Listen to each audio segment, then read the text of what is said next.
Okay, I'm back at the Waking Sands. And what does this guy say? You work in shifts to ensure efficiency. That's good.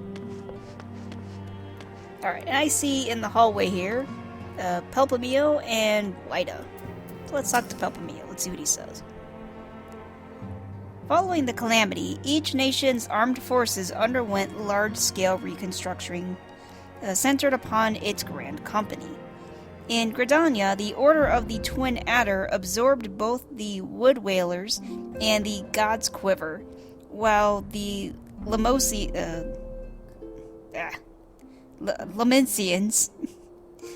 enacted the complete merger of the Maelstrom and the Knights of the Barracuda.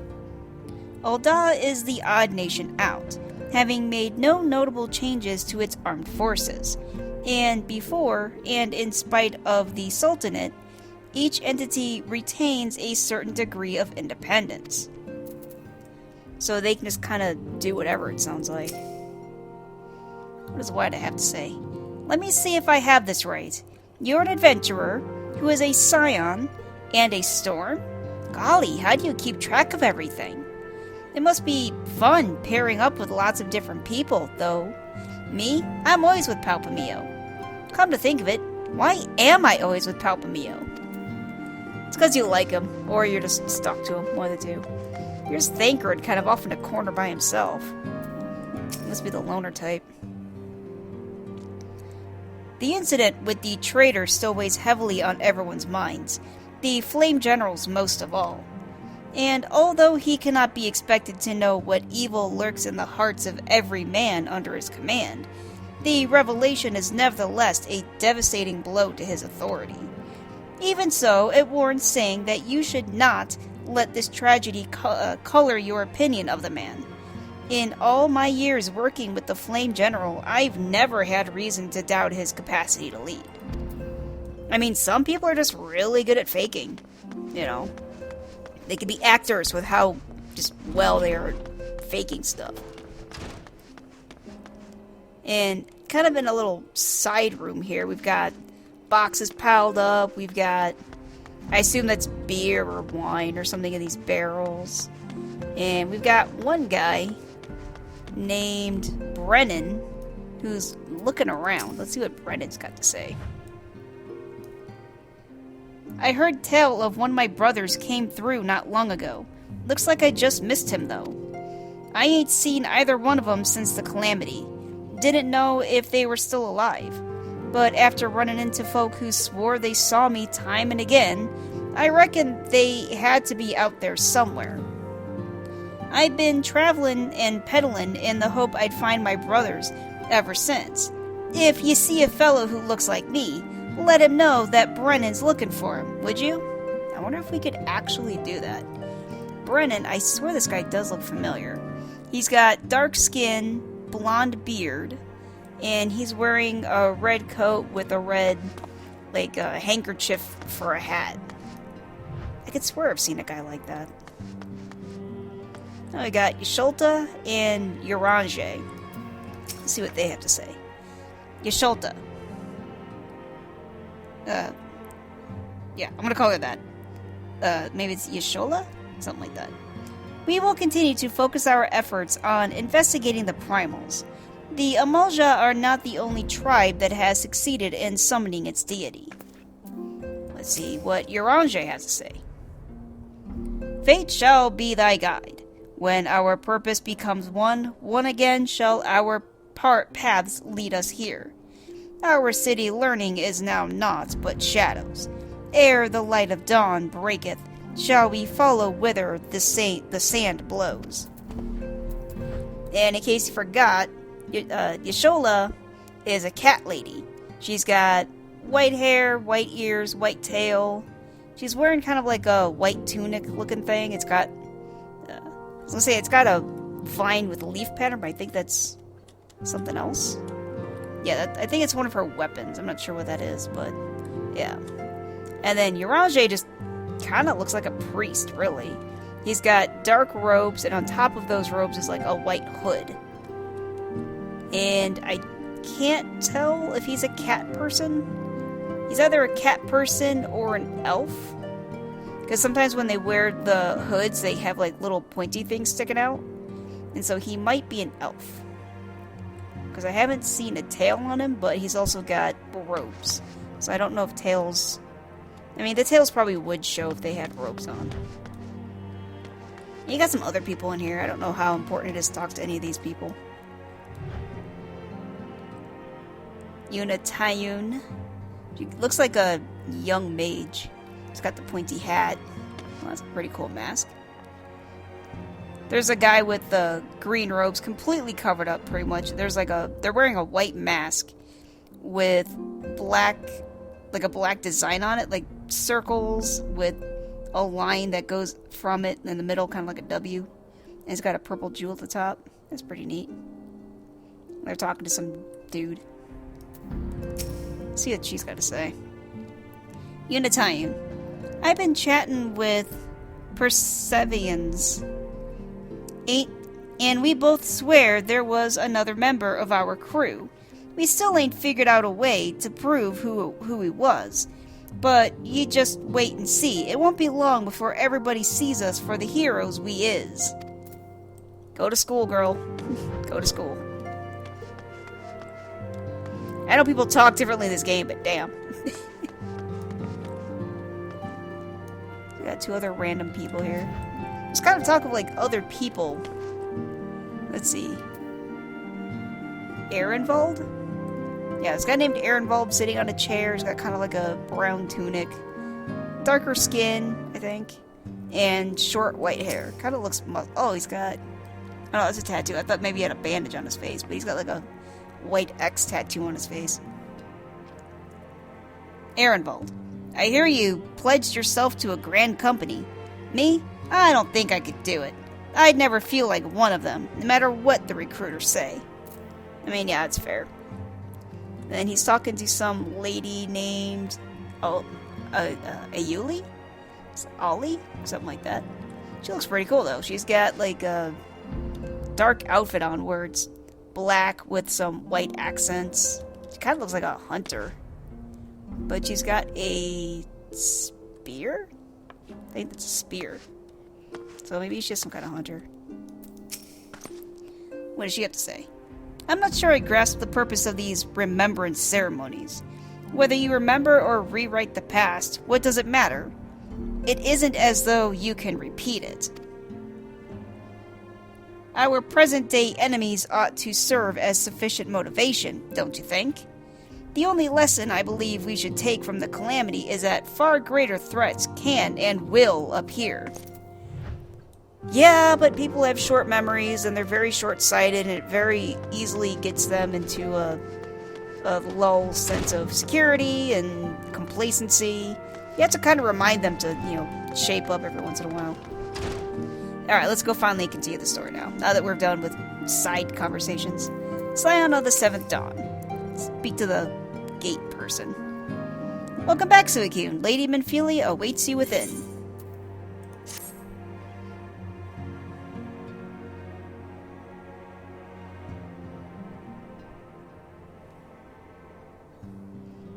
Minfilia waves. Welcome back. It seems you wasted no time putting your skills to work. I finally have a mount I can ride. I am level 33, and I can finally ride a mount. I'm like, how many hours into the game? I can finally ride a mount. I got spoiled with SWTOR giving you a mount within like 20 minutes. How do I know? Why, the recruitment officer called me to regale me with the tale of your heroics. The pride in his voice was palpable.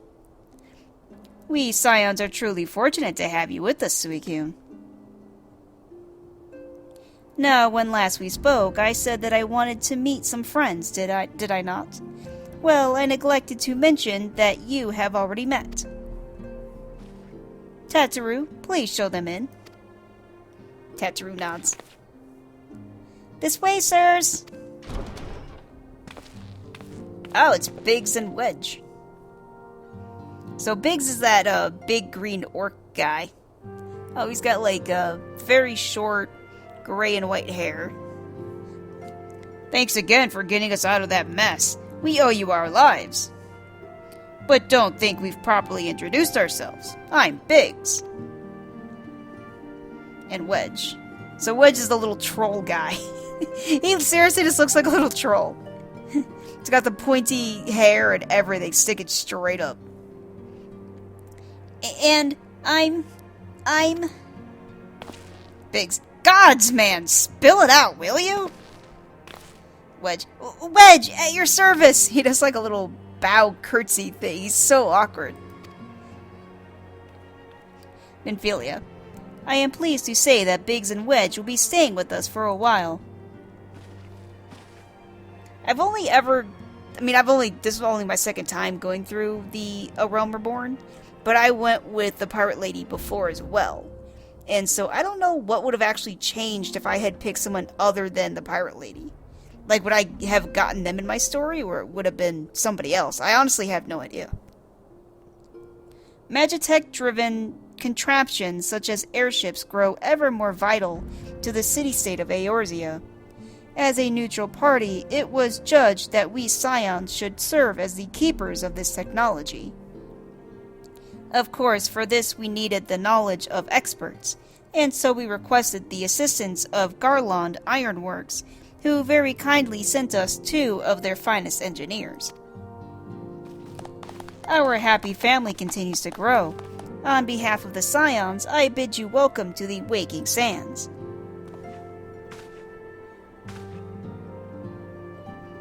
The group talks amongst themselves. Like every soul here, I love Eorzea. And I count myself blessed to have been given this chance to stand with you all and fight for the future of the realm. Never have I known such fulfillment, such happiness.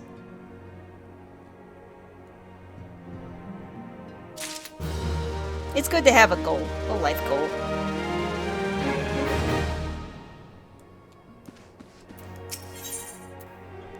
Sylph management.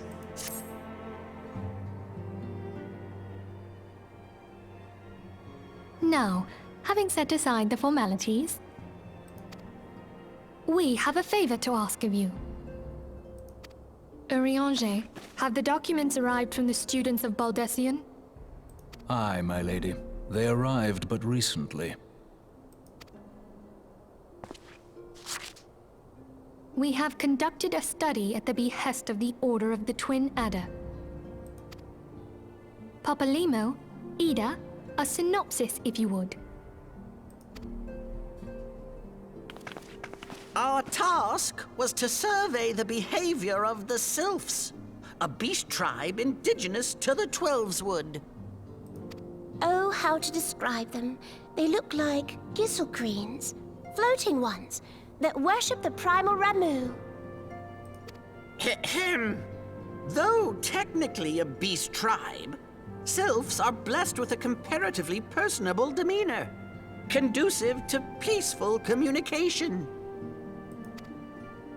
Offering us an invaluable opportunity to learn what the beast tribes know of the primals.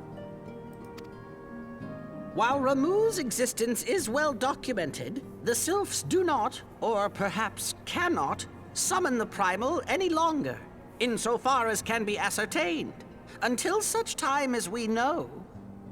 It would be unwise to assume that the threat posed by the primal has passed. Which leaves Gridania with the added worry of not knowing what they should be worrying about. In that regard, they are hardly alone. What we can say with absolute certainty is that Gridania has its hands full fending off Garuda, who, I need hardly remind you, is among the most savage and terrible of all known primals. In short, it is essential that we approach the Sylphs in as diplomatic a manner as possible. Words and actions can be misconstrued. The only sure way to communicate our intentions is the echo. Winning the Sylphs' favor may well bring us a step closer to mitigating the threat of the primals. Will you help us? I nod. I am grateful. Lovely. Well, as much as I'd like to help, I'm afraid I would be of little use to anyone in Gridania. A veritable babe in the woods. Thancred, I think you're underselling yourself.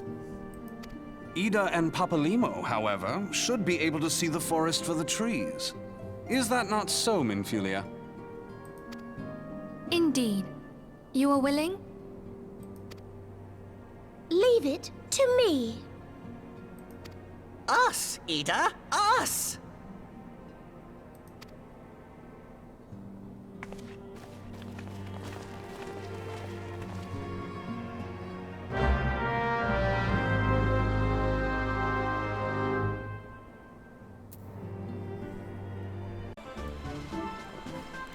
Alright, let's talk to the Serpent Commander.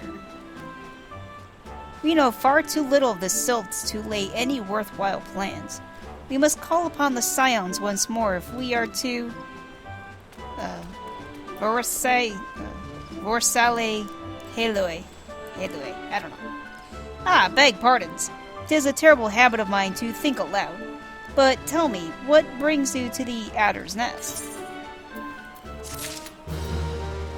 I'm supposed to talk to, like, cabbage people or something? Apparently cabbage people might be causing problems.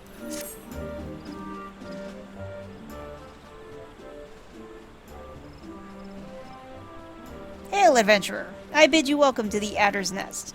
Do you seek to entwine your destiny with the Twin Adder? Oh. Ida and Palmio show up. Ida. Morning, Commander. Sorry to disappoint you, but other business brings us here today. The Serpent Commander, dude. Oh, Yida and Palmio. Papalmio. Always a pleasure to see the two of you. My men tell me you quest in the name of the Scions of late. Papamleo. Quite so, Commander. A little bird told us that the Twin Adder was in need of our venturing prowess.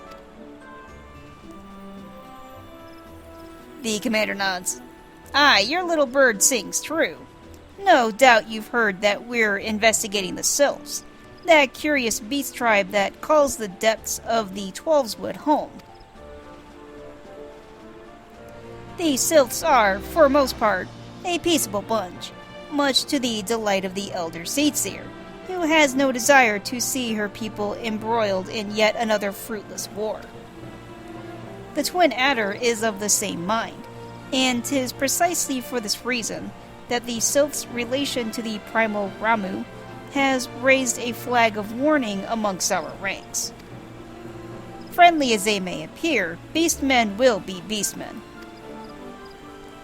Should there be even a sliver of a chance that the summoning of the primal might disturb the balance between Gridania and the Sylphic tribes, it is a possibility we cannot ignore.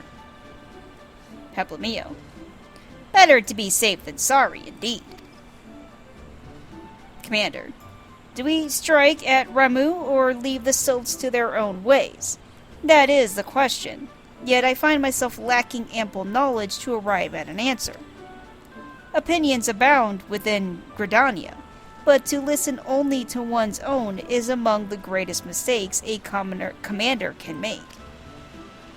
I would hear from the other side, the Sylphs themselves, and seek an impartial party to serve as my liaison. That is where you Scions come in. It is good being an impartial third party. The Sylphs of Little Solace remain untempered, and have held many a productive dialogue with our people. I would hear their candid thoughts on their tempered brethren. That said, I urge you to exercise due caution. Sylphic tradition and etiquette bear little resemblance to our own. It would not do to have any cross-cultural faux pas get in the way of a productive parley. En route to Little Solace, you will come upon Hawthorne Hut. Our officer stationed there can enlighten you as to how to win the Sylph's favor. May your expedition be worthwhile one. Paplamio. A friendly, palaver? With the sylphs? This should be a pleasant enough diversion. The Hawthorne Hut, was it? Why, I believe the ferry departing for West Shore Pier should take us straight there. Ida. A friendly paveler, indeed. I hope this will be as straightforward as you say, Paplamio. Somehow I doubt it. It never is. I mean, to say hi to somebody, you have to, I don't know, do like 16 tasks. That's just how that goes. Let's talk to Matani? Matani?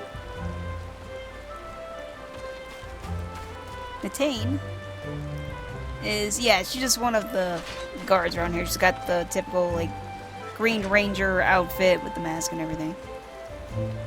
Aye, the ferry docked at the base of this hill will carry you across the lake to the East Shroud. Once you are ashore, head due east and you should find the Hawthorne Hut without much trouble. You underestimate my abilities. Though since I took anthropology in college, having things like you don't want to cause a faux pas and all that kind of stuff.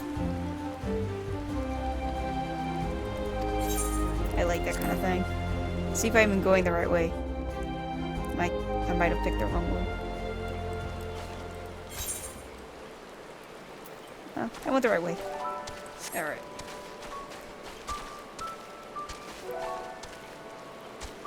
Oh, my chocobo's still following me. How do I get on my unicorn? Like I said, I finally have a mount. And it gives sparkles. It's a unicorn that has fairy dust on its butt.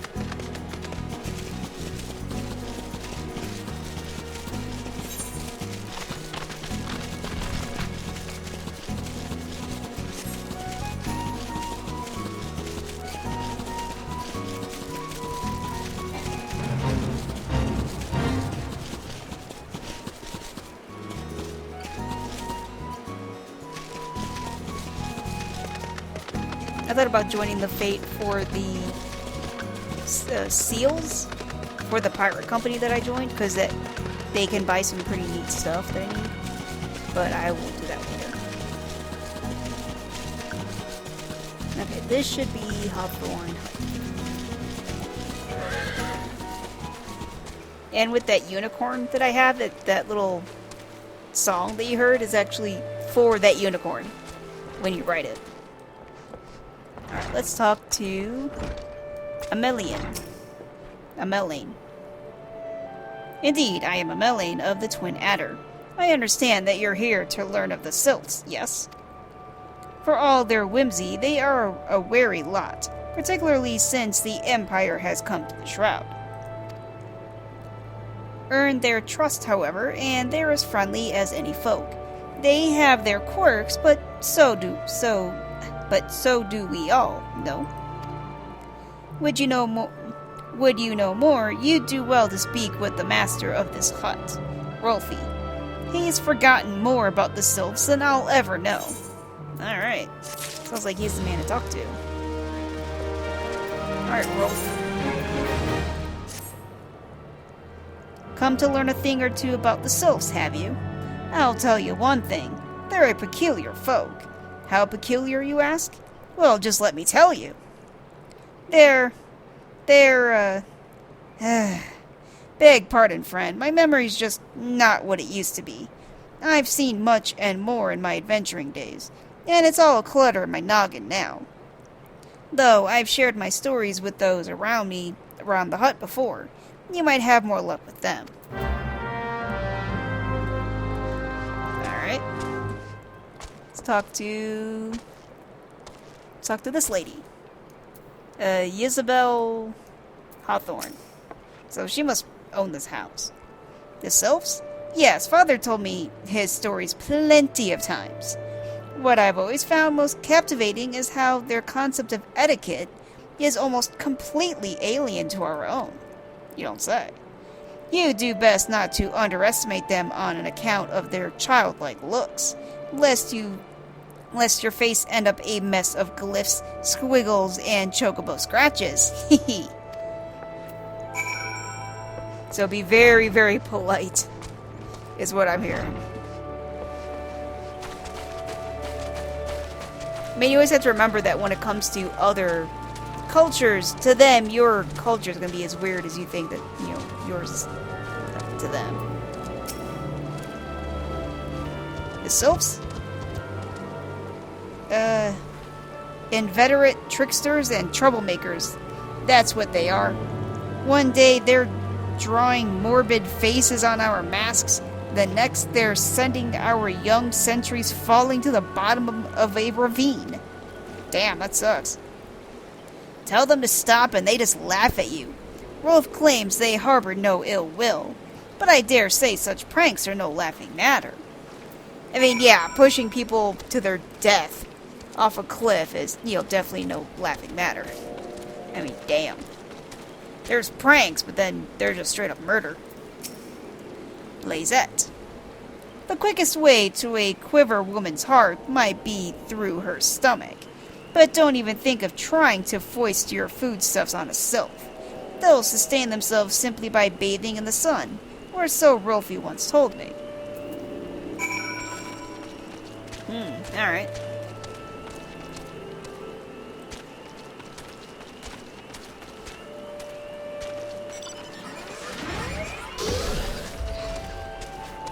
Alright, Rolf. See if we can jog your memory. Oh, of course, of course. Hearing your stories, well, my stories, has brought the memories flooding back to me. I feel like dancing. Oh god, he's actually dancing. Oh no. Yeah, something brings people together quite like a little toe tapping. Like a little toe tapping. A sylph told me long ago that dancing is a time-honored greeting amongst their kind. You do well to remember this. It just may help you with the favor of their forest friends. Alright. Do a little jig whenever you want to go talk to one. Oh, still here, eh? Great. There is one more thing you should know about the sylphs. They don't take kindly to guests who show up empty-handed. To earn their trust, you do well to bring drat. What was it again? And my wife Rosa and I were just speaking of the matter not days ago. Forgive me, friend. Speak to Rosa and the comb. Her memory should prove more reliable than mine own.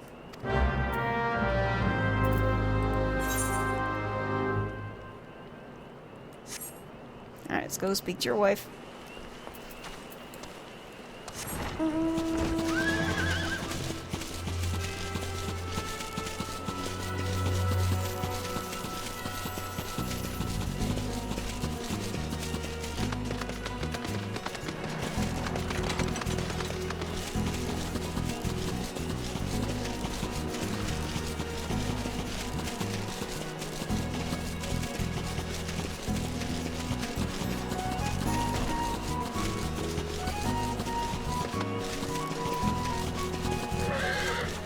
Alright. Rosa! Need to speak to you about some cabbage people. A peace offering for the sylphs? Were it anyone else, I'd recommend a jar of honey. But I fear that wouldn't get you past their front doorstep, dear.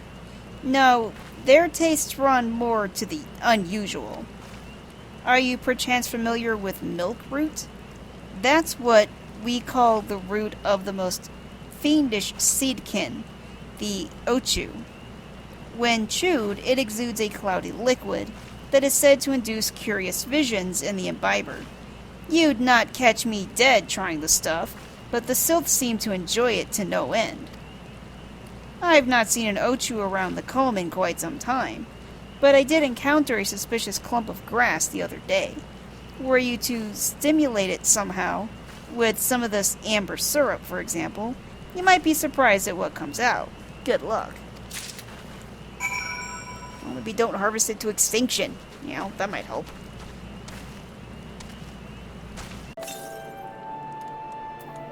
Hey, Rolfie, I got some milkweed for you. Ah, you're back. Was my wife able to direct you to a suitable offering? Yep. Milkroot, but of course. Those sylphs quaff that cloudy stuff as quick as I do flagon of mead. The effect's just about the same as well. So they are addicted to drugs. Got it. Any road, a gift of milkroot will have themselves calling you friend and sister the moment they lay eyes on it. Now let me wrap that up for you. I'm starting to feel a bit woozy.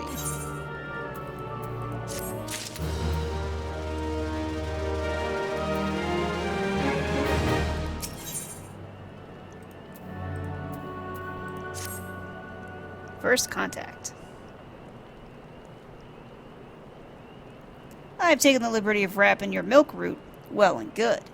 This should keep it nice and fresh, not to mention spare you from that god's awful stench. The sylphs love this stuff, but me, I'd rather bury my nose in chocobo dung. I dare say, the reek even rivals the breath of the morbol that puts an end to my adventuring days. But I can tell you that story another time. You've more important matters to attend to today, yes? The sylphs are an eccentric bunch, but I've shared their company enough to know they're kind at heart. They'll not shun one whose intentions are true.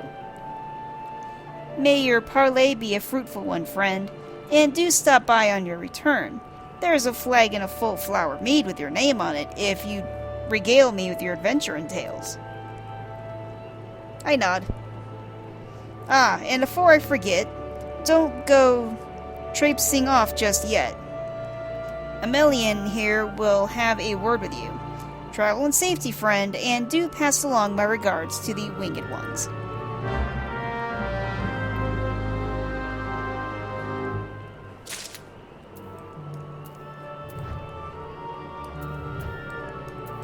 Alright, Emmeline. It's good to see your knowledge of sylph culture has matured. I see no reason to delay your mission any further. Upon your arrival at Little Solace, seek out a young sylph by the name of Komuxio. He has served as an intermediary between our people on many an occasion, and has the close ear of his tribe's elder. I see that Hawthorne has furnished you with some of that melodious roots the sylphs so adore. I have something of far greater import for you to deliver, a missive from the elder Seedseer herself. To summarize the letter's contents in brief, it vouches for the integrity of our envoy, that would be you, and restates Gridania's desire to maintain a harmonious relationship with our long-standing friends of the forest. The war with the Ixal has taken a toll on our resources. We can ill afford to get mired in another conflict. I need not impress upon you any further the importance of this mission. May the 12 see you return with good tidings. Yay, anthropology work. Alright. Let's do it.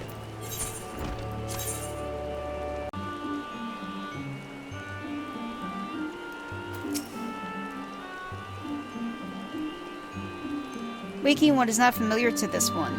This one does not trust strange walking ones. Strange dancing ones might be a different story, but this one expects no such thing. Walking one should go home and leave this one be. Oh yeah, whoops, I am supposed to dance. The Lord of the Dance!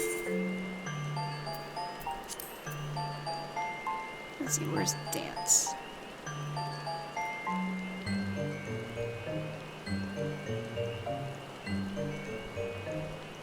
It's not like these things are in alphabetical order. I wonder if there's a way for me to do that.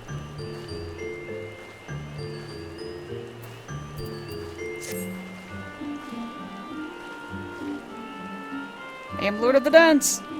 This one would welcome Walking One who moves like these ones.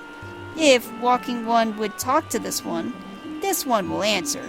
This one is a busy one, so Walking One should speak with quick tongue.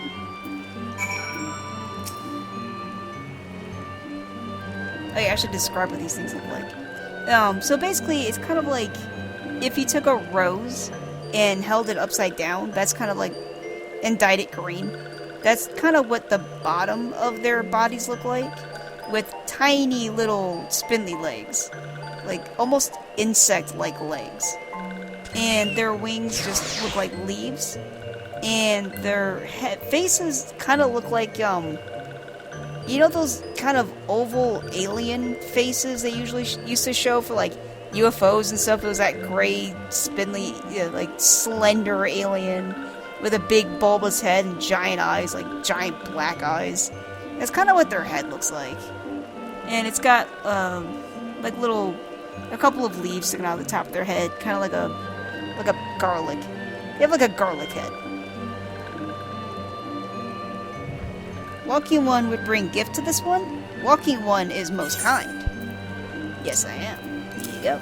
Here's your drugs. And a letter to go with the drugs. Walking One brings Milk Root. Milk Root fills this one with great joy. This one gives thanks. Gives many, many thanks.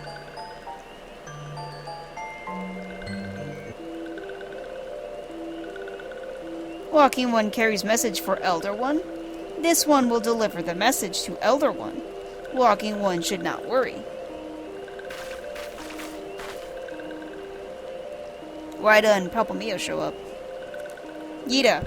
Hello there. We're envoys from Gridania, and we're here to treat with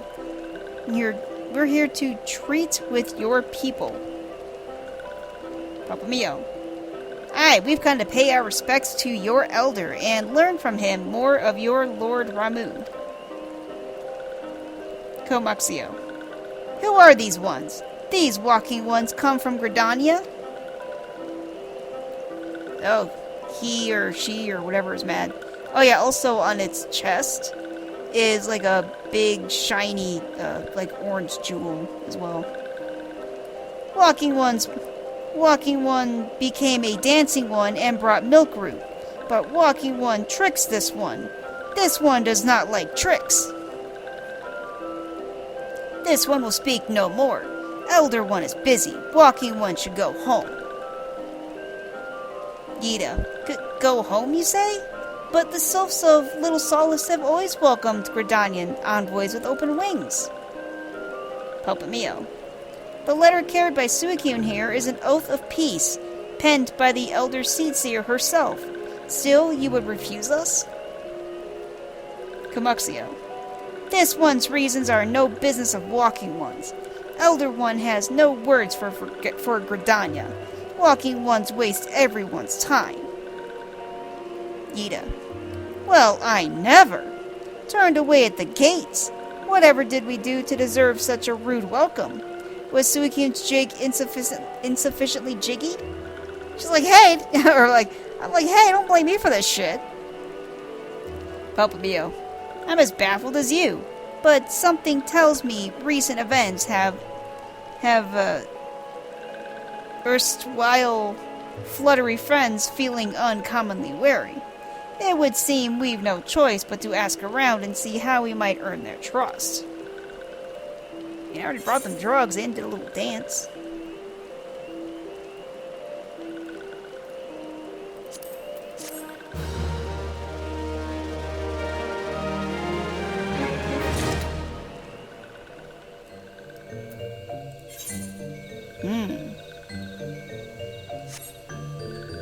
Let's talk to Yida and see what she says.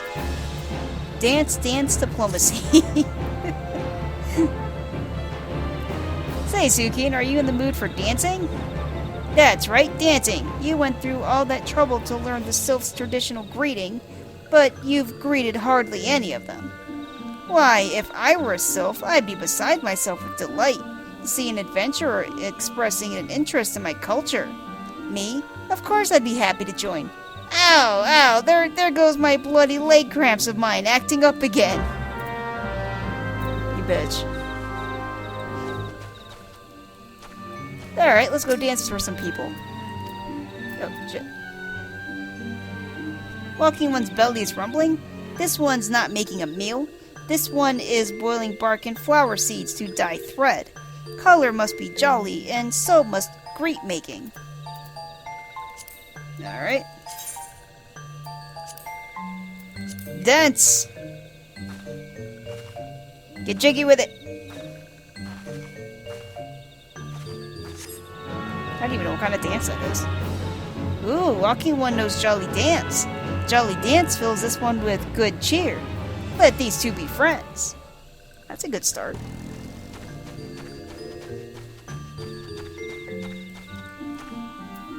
Let's go to this one. See what this one says. This one is wearing cloth. Waking One would know more. This one does not trust Walking Ones who do not show respect. Are you wearing cloth? You don't look like you're wearing cloth.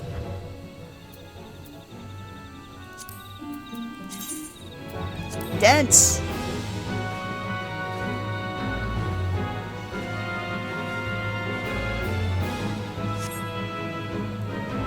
Walking One would be friend to these ones. This one is overjoyed, but this one keeps the way of weaving a secret. Even if Walking One learned the secret, Walking One could not weave in the same way.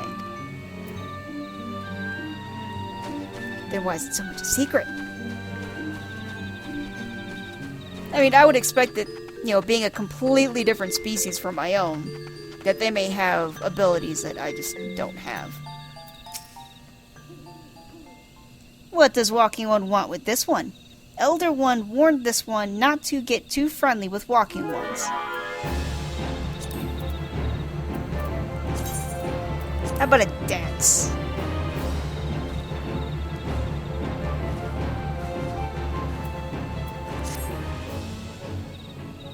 Ah, Walking One is a friend to these ones.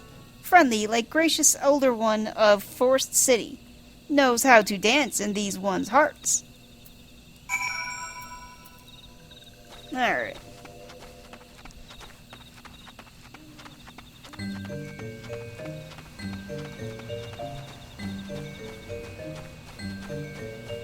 Alright, Ida. I danced for you. Suicune, would you like to hear the good news or the better news? The good news is that your lovely dancing has brought smiles and high spirits to all of Little Solace. The better news? Why, I've thoroughly recovered from those accursed leg cramps. Onward to the nearest adventure. I'm level 35 now. I can do the next, class quest. Alright, Popomio, Forest Friend. Suicune, as an adventurer, you are no stranger to helping distressed folk, I'd wager. Tales of good deeds are quick to spread. The adventurer who comes to the aid of the local populace can go from stranger to hero or a knight. No doubt you see what I'm getting at. The sylphs who make their home in Little Solace do so having been driven from their woodland home. Surely they have their fair share of troubles. Seek out troubled sylph and see what might be done to ease their worries. A sound plan, would you not say? That said, these sylphs are not known to share their worries with outsiders. You would be better off inquiring with Hearer Emedia of the Gridanians who reside here. She is more likely to be privy to the sylphs' troubles. Even if I do a jig, they're not going to tell me their problems? I'm so good at having people tell me their problems. I just have that kind of personality. Where I'm like, hi, and everyone's like, here, let me tell you my entire life story and all my issues. Emedia, I need to know about people's problems. Praise be to the elementals. I cannot express how happy I am to see an adventurer with a truly gentle heart. These sylphs of Little Solace are sorely in need of aid. Pray hear me out. As a hearer, she's like your typical wizard looking. She's got the robes and the pointy hat and everything. Being a temporary settlement, the Little Solace wants for amenities, not least a stout set of defenses. Consequently, beasts from Momes around here are free to wander in and terrorize the hapless residents. The Zigorlins and Gallnats that roam these parts are especially troublesome, but slaying one of each should serve a warning to the rest. Furthermore, perhaps you could gather 3 brownie bushes as well. They play an important role in Sylphic culture. I do not claim to know the details, and what with such feral beasts prowling the forest, they are not easily to come by. When you are done with these deeds, seek out Comuxio. He is slow to warm to outsiders, but your good intentions will not be lost on him. My own experience speaks to this.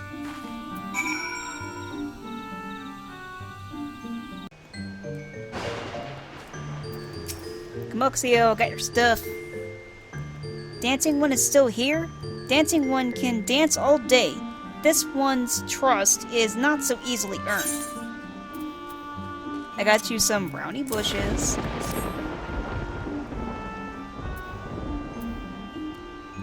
Dancing One brings brownie bushes for this one? This one can dye thread once more. This one is pleased. Dancing One kills bitey buzzy one. This one hates bitey buzzy ones. Dancing One is kind. Too kind. Many walking ones come to these one's abode, but few are friendly like Dancing One. Perhaps this one was wrong not to trust Dancing One after all. It's okay, I forgive you. Also, while I was doing that other stuff, I happened to come across a boss that took forever. Like 20 minutes for us to kill it. Like seriously, 20 minutes we were hacking at this thing. And I got an achievement and this little itty bitty mushroom as a reward. It's a little minion. It's a little mushroom minion that I got. Alright, let's talk to Comuxio again. This one asks Dancing One for forgiveness. These ones have many troubles since walking ones last came to our abode. This one must be careful. Always careful. But Dancing One is not like the other walking ones. This one can trust Dancing One. This one would ask Dancing One for help. Strange walking ones with bodies of steel come to the home of these ones. This one thinks steel ones come from Empire. Where Empire goes, many living ones become dead ones. Trees fall and bushes burn. These ones' home is in danger. Danger! This one begs of Dancing One to help this one no more. Dancing One is friends with these ones and walking ones, yes? Dancing One must speak to these ones here and walking ones in Hut House and find out more. This one has bad feeling. This one fears steel ones are after something, but this one should speak no more.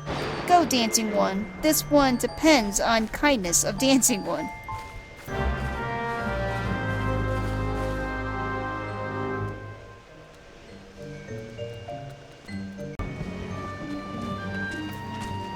Let's speak to Polexia. It's a nice name. I'm so happy I found the button to go into first person mode. Strange steel walking ones? Yes, this one has seen. Steel walking ones carry big boxes. Maybe walking ones hunt for shiny treasure? This one likes treasure. But depends on what's treasure to you is different than what's treasure to us, probably. I mean, that would only make sense. Like, they value the milk root, whereas people probably aren't going to really care about that.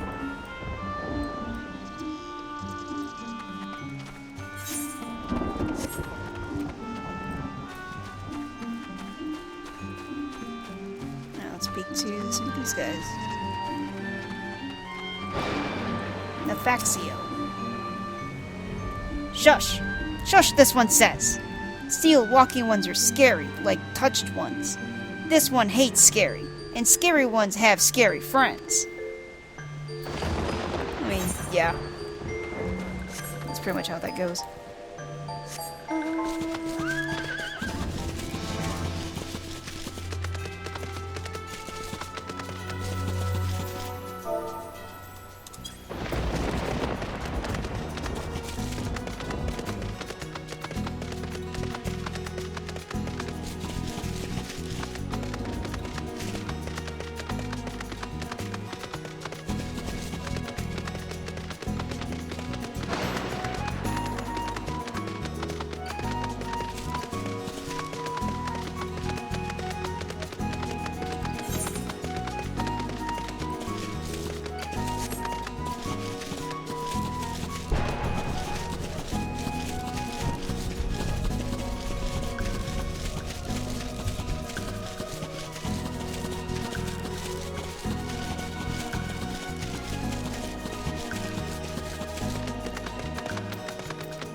Speak to Monet.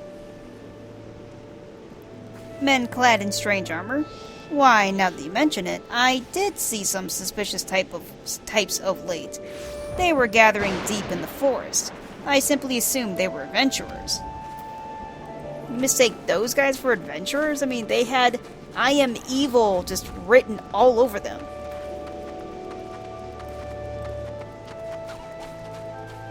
I mean, they were basically Disney evil.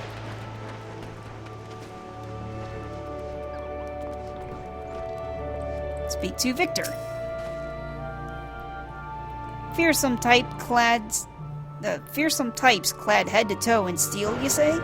Imperial soldiers, no doubt. I couldn't tell you what they're plotting, but I'm sure it's nothing good. Yeah, probably not.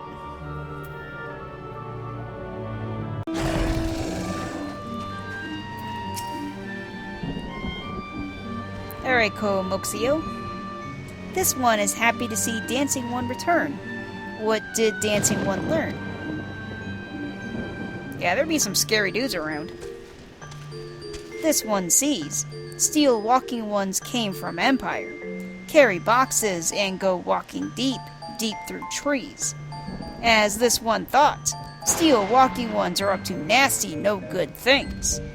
This one knows forest well. Steel walking ones try to hide, but this one will find them. This one would borrow Dancing One's map. This one makes mark. Right here. This is where steel ones hide. This one knows. Dancing One will go looking for steel ones, yes? Yes, I'm gonna go kick their ass. 'Cause that is what I do.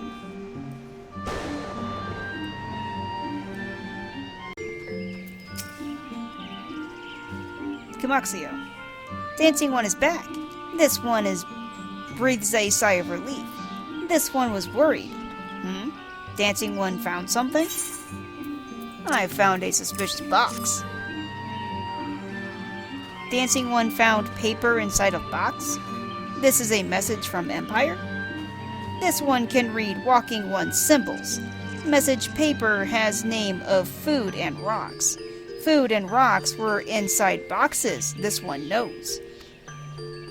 But this one does not understand. Food and rocks mentioned all come from home of these ones. How does Steel Walking Ones know to find them? Is there sneaky one hiding behind this one's wings? Snooping one selling secrets to Steel Walking Ones? This one fears for this one's home. But Dancing One has helped this one much today. Dancing One must promise to always be friends to these ones.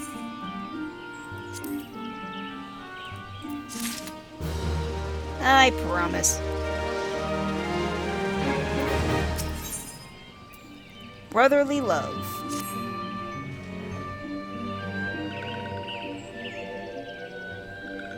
Hopeful ones arrive at good time. This one needs help. Needs helpful one's help. One of these ones named Claxio ventured outside Little Solace alone. Alone is unsafe. Helpful ones must find Claxio. I nod. Claxio struck west after leaving the settlement. Hurry before Claxio ends up in the belly of a beastly one.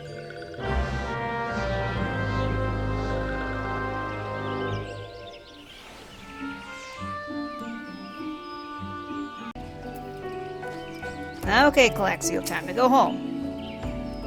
What? Walking One wants this one to return to Little Solace? Don't make this one laugh. This one is weary of living with those who are not these ones. This one wants to be alone. These ones rely on Walking Ones for everything. No better than those ones that summons a primal one. Small wonder this one chose to leave. This one thought this a likely place to build a home. But then Meddling One arrives, forces this one to go deeper into the forest. Meddling One is forbidden from following this one, always with the Meddling One.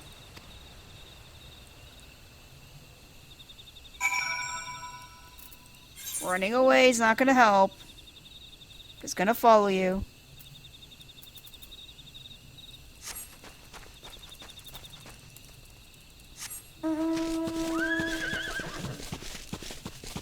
Let's go tell Camuxio that you just want to be alone for whatever reason.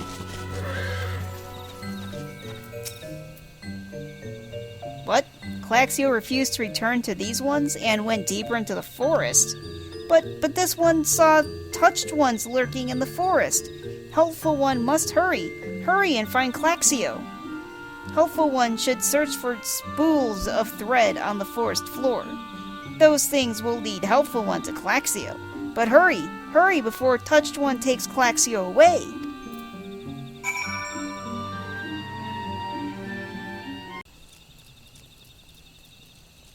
Claxio, time to come home. Your people are worried about you. Oh, I gotta leave party.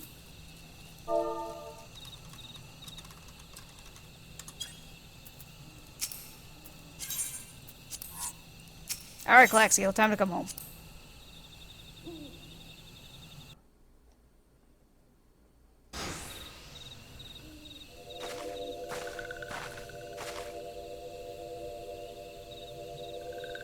Meddling One is back. This one told Meddling One to be gone. Tell Comuxio that this one will never go back. Never! Stop running off, damn it! Uh-oh. It's surrounded by purple cabbages now. Oh, there's 4 of them. Touched ones? Touched ones should go away too. This one is good one. Everyone should just leave this one alone. Yeah, sorry, that's not how it works, though. Pulpamio. Be on guard, Suicune. These sylphs have been tempered, brought under the thrall of the primal Ramu. Akin to the emulsia tempered by Ifrit, these sylphs exist only to serve their deity. Yida. They'll not answer to words, only steal. I take no pleasure in this, but it must be done. Ramu, we'll get to that later, but Ramu seems to be kind of like a benevolent? Claxio, these ones are your friends. Come with these ones. Serve Primal Ramu. No, this one is good one. We'll never go with bad ones. Yeah, the dynamic is kind of interesting, because Ramu doesn't... what they say later is he doesn't seem like a bad deity, and yet he enthralls his own people. Meddling One is not smart to anger this one. This one has many friends in the forest. A Moorball? And things were going so well. Were they though? No! Not Stinky One. Stinky One is scary. Stinky One stink. Make this one head go spinning.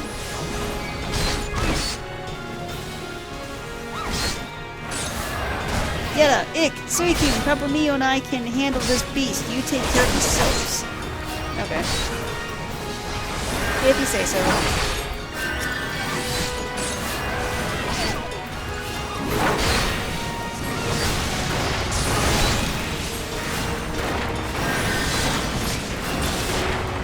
Not having any kind of AoE skill sucks.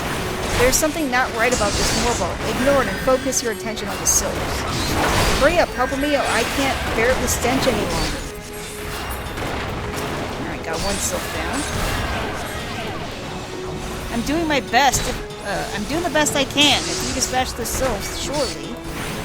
I'm working on it. With your horses. Alright, there's another one down. Probably like, hey, player, get the sylphs like I told you. Oh, it's healing. Stop doing that. Alright, there you go. Oh, the sylphs are gone. Hey, stop running away. Stupid Moorball thing. Stop running. Alright, well, whatever. I win.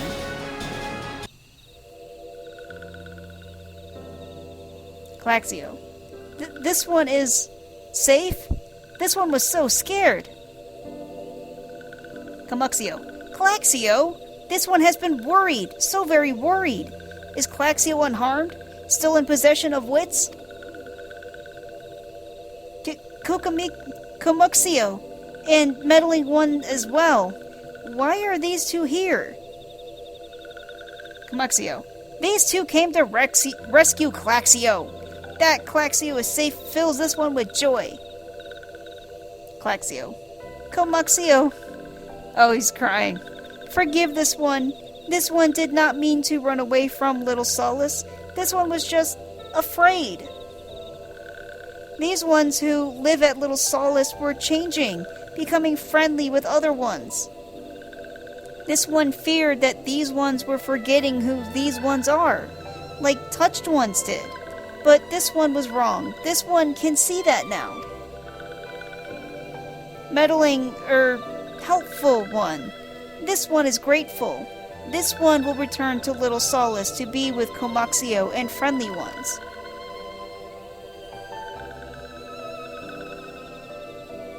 And they fly off. Papa Mio. Well, that should see to that. Let's say we return to Little Solace as well. I, for one, could do with a nice hot bath. Damn right.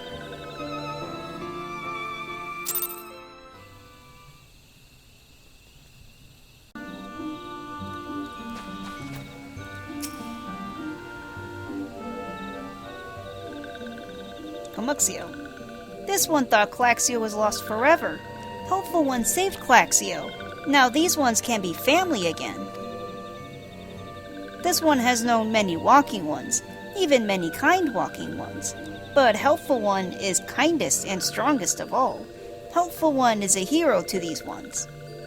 Helpful One will bring these ones and walking ones closer together. This one knows. This one would take Helpful One to see Elder One. But Elder One is... I think she's crying, or he's crying. Brotherly love. Complete. I mean, you can't tell the gender of these things. I mean, to me they all look female, but I think a lot of them are actually male. Spirited away.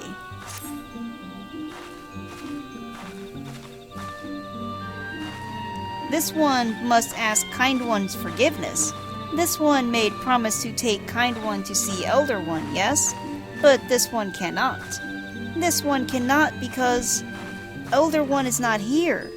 Elder One is not anywhere. Elder One went into forest yesterday but has not come back. This one is worried. Elder One often goes into forest, but never for this long. Kind One will help find Elder One, yes? Near where Elder One disappeared is the home of a walking one named Buscarin. Buscarin may know of what happened to Elder One. This one would talk to Buscarin, but walking ones do not always trust these ones. Would Kind One talk to Buscarin for this one? And Kind One comes from Gridania, yes? In Gridania live many Kind Ones, yes? This one begs of Kind One. Please go to Gridania and ask fellow Kind One for help. And please hurry. These ones are not safe until Elder One returns.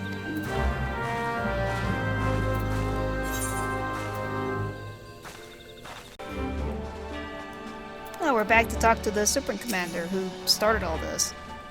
Well, if it isn't our intrepid ambassador, how fare your diplomatic efforts with these Sylph tribes? There are elders gone missing, you say?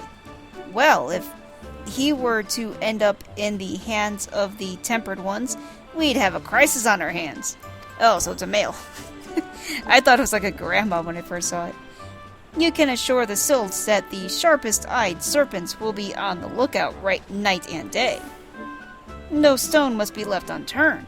I would ask for you to call upon Gaia Moko at Bent Branch Meadows and deliver the message that the wood whalers are needed in the search efforts.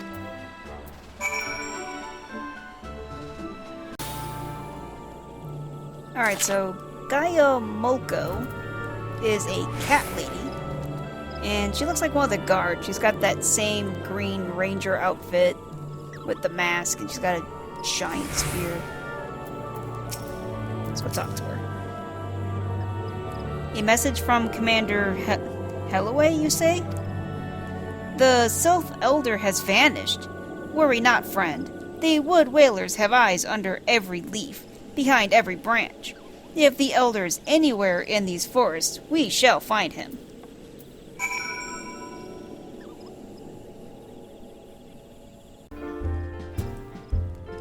So we're in a tavern now.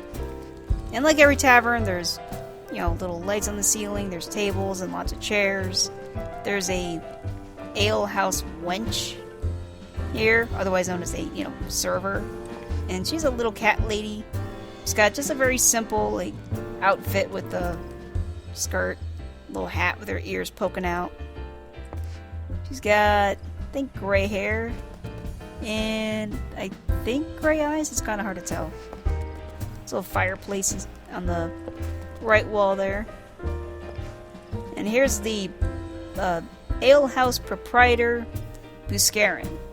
And he's got like a red tank top with, you know, it's got like no sleeves. He's got a clean cut beard and mustache. He's got an eye patch over his left eye with short dark hair, kind of like dark gray hair. And my friend, for whatever reason, is attacking me. I don't know why.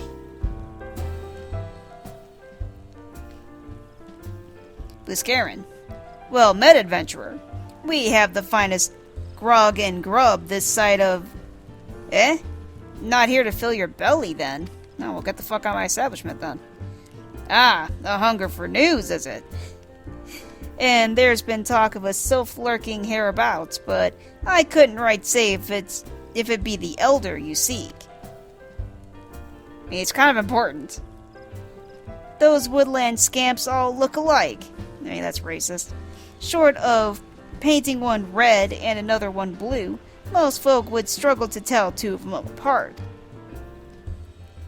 If you've the time, mayhap you could stay a while and see what the gods have in store. You never know. You might even stumble across the sylph elder yourself.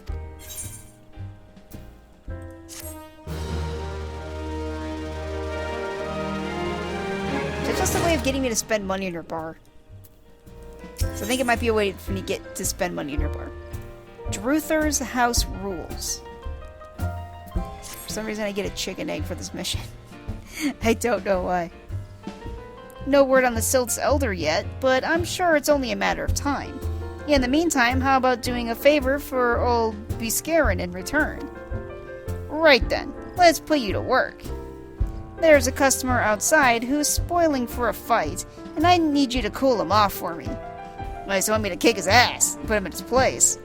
No need to go cracking any skulls, though. Just take this tub of cold water and douse the drunkard. Tends to do the trick. Oh. My patrons can swill grog all night and carouse loud enough to wake the dead, if they wish. But as soon as it turns violent, I've got to put my boot down. I mean, that's fair. Can't be having people starting fights and stuff. I mean, that's not cool.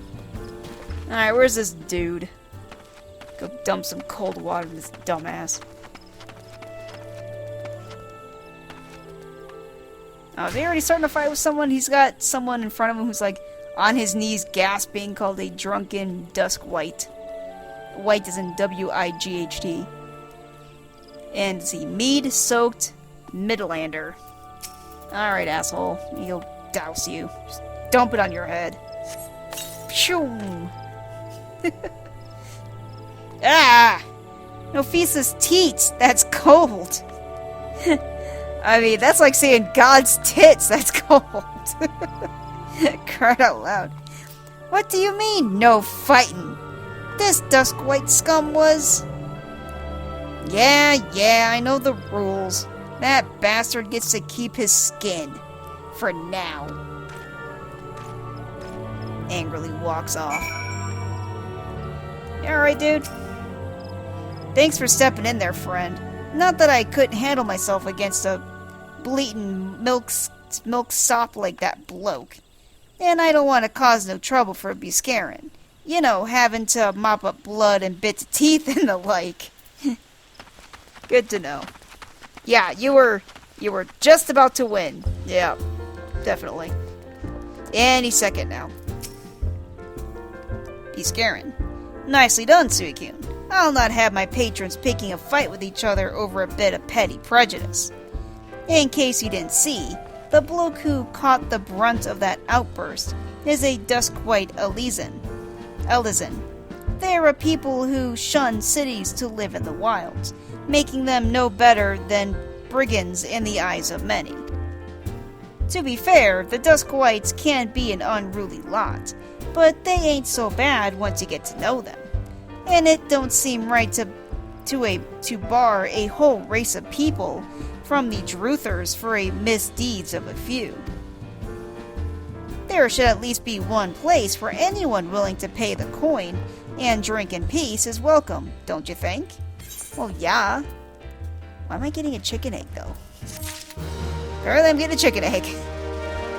Yay, chicken egg. I guess I can use it in a cooking recipe. Never forget. I appreciate all the good you've done for our patrons. If you aren't disinclined, I have a favor of my own to ask you. There's a Kukuran friend of mine, you see, named of Tetaroon. A good lad. It was right after the calamity that I came across him fallen in the shroud. He nearly died in all the havoc, so I took him in and nursed him back to health best I could. He worked here at the Druthers for a spell after that. Got to talking about striking out on his own, he did, and not long after cast his lot with a merchant bound for La Nocia. Well, it just so happens I got to cleaning up around here and came across something of his, this scarlet earring. I know he was fond of the thing, but he must have just forgotten it when he left, so I'd like to see that he gets it to him. Can't say for sure where he ended up, but he might be a friend of mine, can. Rogadin, fellow named Bane Singh. I'm gonna go with that. You can find him on Hawker's Alley in Limsa Lomensa. He knows everything of the comings and goings of merchants there.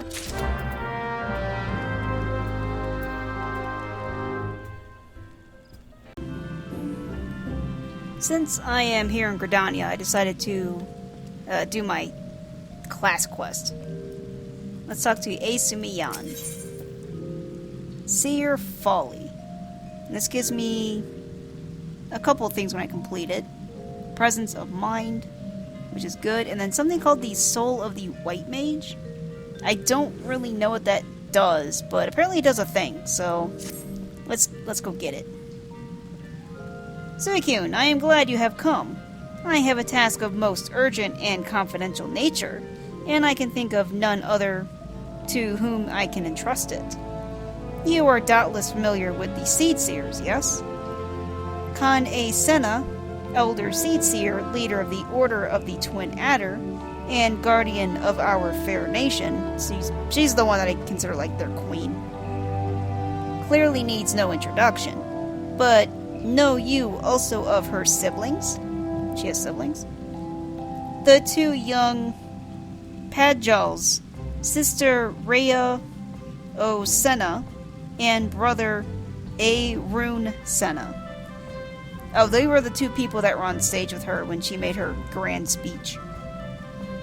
Make for Evershade as we speak, where they will perform a ritual of great import.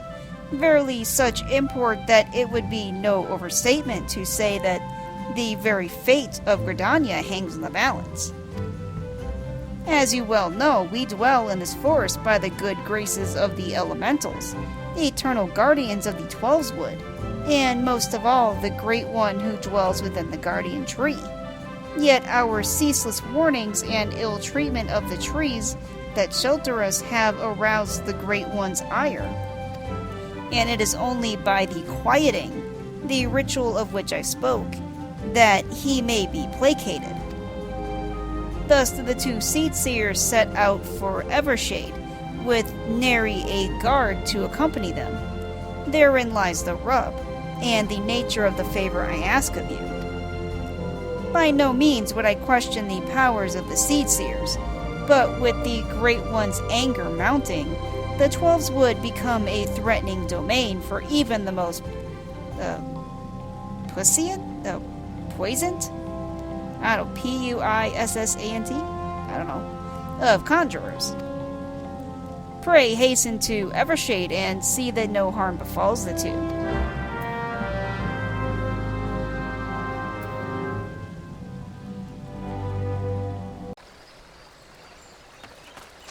So I found these people's names. Rhea Osena. And I can't click on her brother. But, so like how the Queen Lady has little horns, these two also have little horns. The sister has white horns and the brother has black horns. Both of them have red hair. The sister has kind of longer hair, just kind of like a shoulder length and pigtails type red hair, and he just has short red hair. Both of them are wearing long white coats as well, and how the queen had kind of like white leaf decorations on each side of her head, both of them also have that. So let's talk to the sister. Oh, I gotta leave party.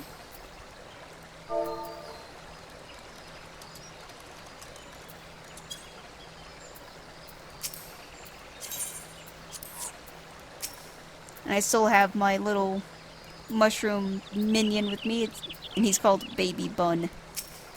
Don't know why, but he's called Baby Bun.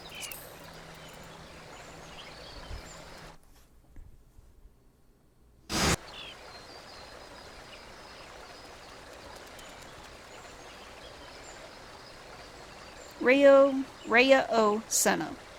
Curses! How can we hope to make it to the guardian tree with these ghastly creatures bursting forth like rampant weeds? If I'd known what we were in for, I'd have brought along a wood whaler or two. In fact, I dare say we should return and do exactly that. Arun Senna. Oh, do not be such a coward, sister. We are seed seers. These overgrown vermin are no match for us. Rhea. Bold words, brother. But were they true words, we would have dispatched our enemies and arrived safely at our destination bells ago. They see me. A conjurer, are you? Brother Isume, ever the worrier. For once, however, his solicitude is most welcome. Might you help us dispose of these fell creatures? Arun. Have you no pride, sister? A seed seer does not beg the aid of some common adventurer. Rhea. Enough, brother. We have a duty to perform, a duty that takes precedence over your silly notions of pride. Now, enough talk. Let us see to these pests. That's right, listen to your older, smarter sister.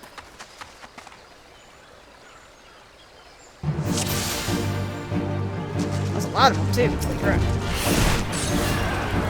The Great Ones do not approve of our presence here. I'll thank you to stay out of my way, adventurer. I mean, I can let you get yourselves killed. I mean, I don't have to be here. You can help yourself killed.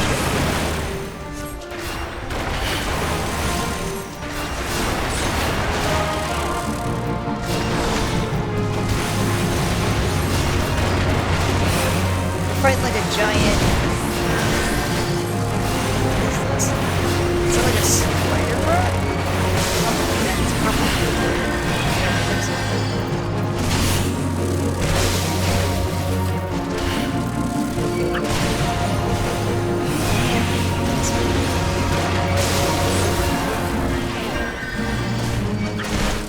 Bring down as many of these creatures as you can.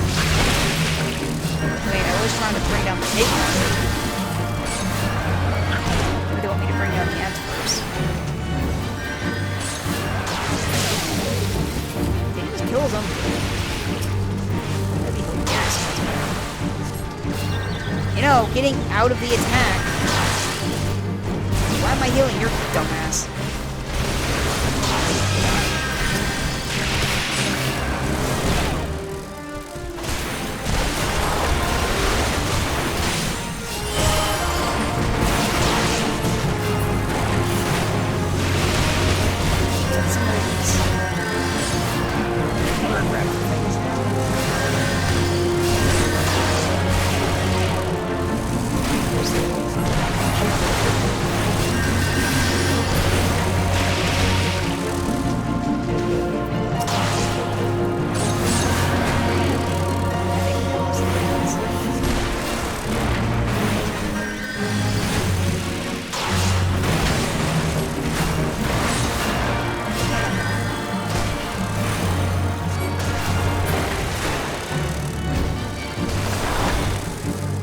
goes the big one.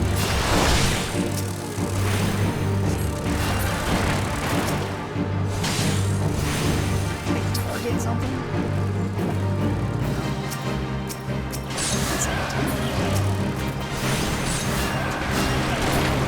Target a cloud of bugs. There we go.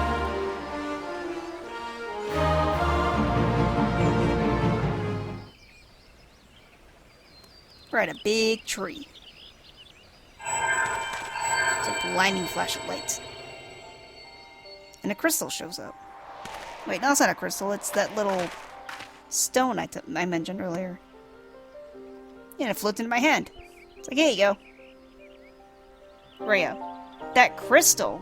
Do my eyes deceive me? Or does this adventurer inherit the legacy of A Tawa Can't?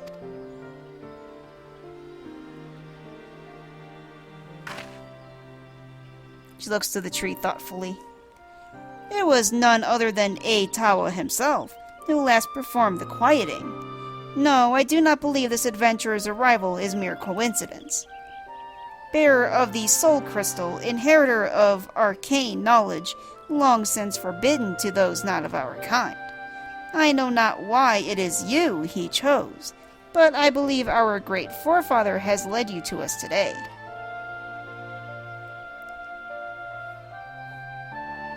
Ancient tradition dictates that the quieting be performed by 3 pajels. Ah, but I misspeak. The ritual is to be performed by 3 white mages. If Master A Tawa truly has chosen this adventurer as his successor... Rune, he stomps his feet angrily. You speak madness, sister! Surely you have not forgotten that Pajali tradition strictly forbids sharing the teachings with those of not of our kind. The power of white magic is far too great a risk it failing into the wrong hands. She shrugs. She walks closer to him and puts her hands on her hips. Rhea, and so you would uphold tradition merely for tradition's sake, even at the risk of incurring the Great One's wrath and bringing disaster upon our forest home? Arun shakes his head. Have you so little faith in your own abilities, sister? We are seed seers, more than capable of slaying any beasts in our way and carrying out rituals on our own. He looks to me, then runs off angrily. She just shrugs again. This petty bickering is getting us nowhere. Adventurer, I am sorry to trouble you with our silly sibling squabbles. If you've the time, I would speak with you further. But not here. Come to Camp Tranquil, and come quickly. Time is of the essence.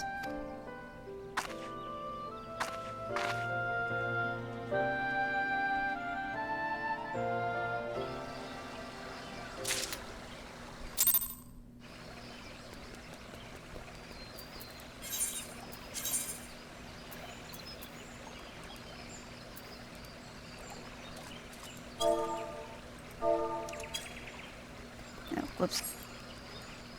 Back in the party. Oh no. Alright, so I found them on kind of a little, almost cliff face here. And they are surrounded by 2 Moogles. Rhea, thank you for coming, adventurer. Forgive my brother's rudeness. He cannot help that he was born with a head of solid stone. Anyways, I do not believe we have been properly introduced. I am Rhea O'Senna, a Pajal, as you can see, and sister of Elder Seedseer. You are Sumiku, yes? Brother A Sume has spoken of you, and most highly at that.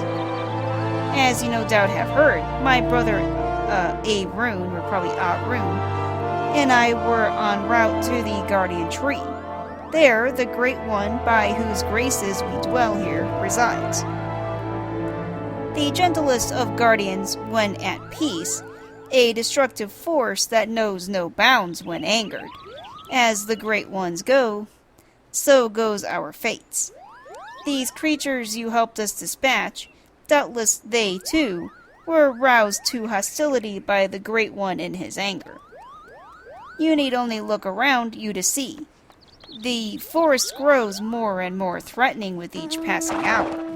So it is that we traveled here to quell the Great One's fury, to perform the quieting. In days of old, the ritual was, without fail, performed by 3 white mages. With our elder sister occupied with her many duties, my brother and I thought to attempt it on our own. Our rune was quite confident, but I had my doubts. It was then that you arrived, and shortly thereafter became one of the chosen few to be gifted with a white mage's soul crystal. 'Tis no small honor. That gem marks you as an inheritor of the magic of our ancestors. My brother's pride may blind him, but the signs are clear as day to me. You were not Pajo, but a Tawa Kant meant for you to be here today, to perform the ritual with us. A Tawa Kant is known to all as one of the greatest mages in our history, but even more so, he was known for being something of an eccentric. In defiance of tradition, he bid farewell to his forest home, wandering the realm and healing the wounds of the land and its people wheresoever he went. A most admirable cause, yes, but alas, a Tawa was never to return. He perished in a far-off land, and having taken no apprentices, his legendary powers were lost to us for eternity. Or so I believed, until I met you. And yet, for all his stubbornness, there is some truth to my brother's words. Ancient laws forbid us from sharing these teachings of white magic outside of our own kind. There are reasons for this, which I would share with you when the time is right. There are many who would not approve of this arrangement. Still, I am convinced that it is Atawa's will that will bring you into the fold. And so I welcome you, Suicune of the White. I can feel the Great One's fury welling up even now. Time is short, and yet while you may have been chosen by Atawa, I fear your journey as a white mage has just begun. Return to me when you have further honed your skills, and we shall proceed with your training. The next white mage quest will be available from Rhea upon reaching level 35, which I am. So yay for that, I guess.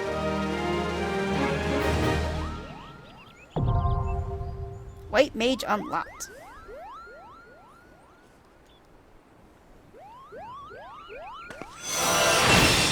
The arcane knowledge of Atawa Kant has been bestowed upon you. Number of available gear sets increased. Oh, okay. I wasn't too concerned about that, because I never reached a limit. Let's see, jobs. You have obtained a soul crystal. Soul crystals are required to change from your current class to a more specialized job. Each job has its own crystal, which can be equipped by the armory chest.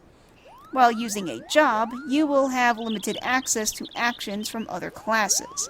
You will, however, have access to new job-specific actions. Job level and attribute bonuses coincide with those of the base class. When a job level rises, so too does the level of the base class, and vice versa. Not entirely sure what all that means. But let me go to my character and see. Nope, it is not equipped. So let's equip it and then save it. Reassign current gear to Conjurer? Yes. Oh, I changed to White Mage. That's cool. So now I'm a White Mage. Yay! Alright. And since I'm already level 35, I can change my class, talk to her again. Where I will get regen. Awesome. Ah, Suicune, looking ever more the White Mage, I see. And yet, I fear you are as ready to perform the quieting as a chocobo chick is to carry a wood whaler clad in full plate. Oh, thanks. But take heart, for we all must begin somewhere. Today I would teach you the art of communing with the elementals. This is, by any measure, the very foundation of our art. The means by which we preserve harmony between the forest and our people. Not far from Sorrel Haven, you shall find a tree, a mere sapling in the shadow of the guardian tree, but one that has likewise been consumed by anger and fear. I would ask you to placate this tree. The process is quite simple. Stand before the tree and raise your hands. Commune with the elementals that reside within, and attune yourself to them, until your feelings are in absolute harmony. Be forewarned, however, an angry elemental can be as stubborn as my dear brother. Do not be surprised if you find your honest plea rebuffed, and foul creatures sent to drive you from the forest. No matter what happens, you must remain calm. Dispatch the creatures, settle your heart, and speak to the tree once more. If your heart is true, your voice will reach the elemental ere long. Remember this, Suicune. Under no circumstances must you allow your anger and fear to overcome you. As practitioners of white magic, the magic of succor and solace, such emotions are anathema to our very existence. So we're Jedi. Got it. Does that mean we're hypocrites too? I'm at the angry tree, and I just wanted to point out that the class quest that I'm on is called Only You Can Prevent Forest Ire. They loved making some pun-tastic names for some of these quests. That's why I've started reading them, because I kind of mostly ignored them, but I'm like, oh wait, they've got some pun-lover person at Square Enix making some of these studies. I got aggroed by some random dudes. Alright, let's click on it. I'm probably going to be put into another single party thing. The solo mission.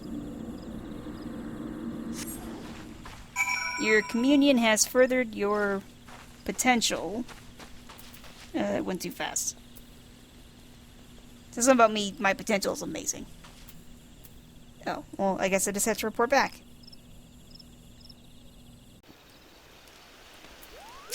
Rhea, I'm back. A short while ago, I sensed a great anger abate. The forest is quieter, more welcoming now. It would seem you have passed your first test, Suicune. The trees are the elementals. The elementals are the trees. The lush verdure of the woods is inseparable from the spirits that dwell within it. But you do not need to hear this from me. Doubtless you felt it for yourself when you healed the tree. Above all else, the elementals prize harmony. When they sense a threat to harmony, they summon forth all the powers at their disposal to expulse it. For so long have we lived in peace with the elementals. Why now do they turn against us? I can offer no answers, only theories. But one thing is certain. We must quell the Great One's fury, and do it soon, lest Gridania bear the full brunt of the forest's wrath. To soothe the forest's wounds and restore harmony, this is our duty as mages of the white, and it is a responsibility that transcends race or nation. I sense your success in soothing the ailing tree, and am more certain of this than ever. Sadly, many cannot see past established practice and tradition, my dear brother among them. One would hope for a bit more open-mindedness, given his youth, but alas, his pride as a Padjal will not permit it. For my part, I am not entirely unsympathetic to his concerns, and yet the task before us is too great. We must bring him around to see reason. But how? Forgive me, Suicune, I would be alone with my thoughts for a while. Worry not, I will find a way to deal with Arun. Now I get regen. Yay!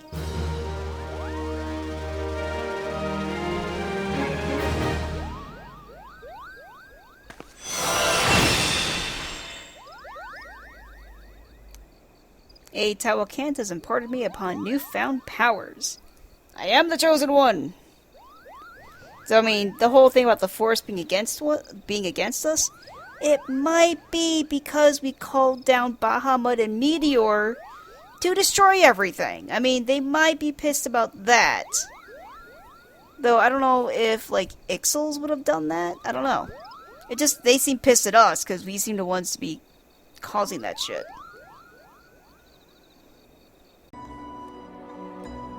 Now that that's out of the way, let's go speak to Bainsing. He's one of those big green orc dudes. Ye found your way to Awaker's Alley, friend. A Kikaran who worked at the Druthers? Ah, ye speak of Tetaroon.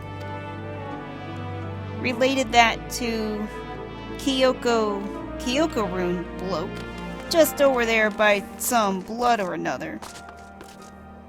Two of them put in together, and we making good coin. But old Tetaroon up and left Limsa not long ago. Couldn't say as to why or where. You're better off asking Kyoko-Rune himself. He can be tight of lip, though. I warn ye, best you take this chicken egg with ye. Little bastard loves the bloody things. Heh, good to hear about old Busk, though. Sounds as though he ain't changed a bit.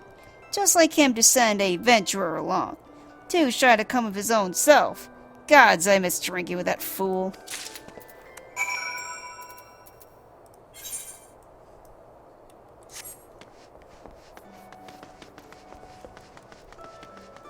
Alright, let's go talk to this...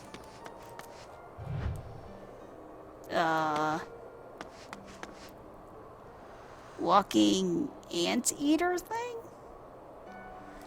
It kinda looks like a bipedal anteater, I guess. Customer, be welcome. Not customer? Not come with custom. Kyoko-Rune, busy with business, too busy with blather. Here's an egg. How about that? Chicken egg, Kyoko-Rune. Well, that's, I guess, why they gave it to us. Love chicken egg. Love chicken egg more than love customer. Damn. Looking for Tetaroon? Tetaroon, no here, no more. Tetaroon leave Limsa. Tetaroon go look for Sparklies. Now working at Trading Post. Good Trading Post. Forget where Trading Post is. Weinberg no Tetaroon. Weinberg no Trading Post. Weinberg at Ferry Docks. You go to Ferry Docks. Kyoko-Rune forgets things. Weinberg remember things. You talk to Weinberg, not Kyoko-Rune.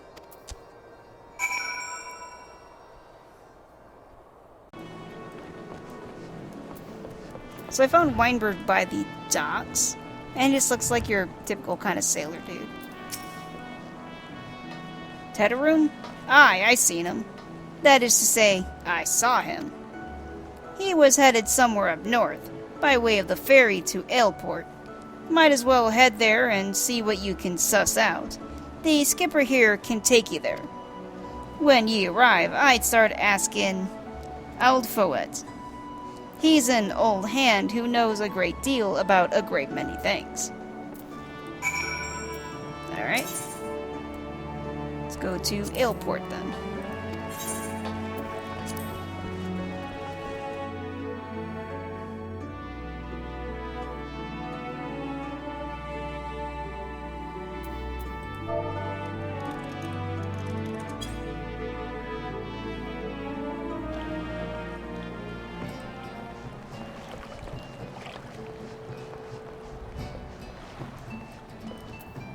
Aldfoet.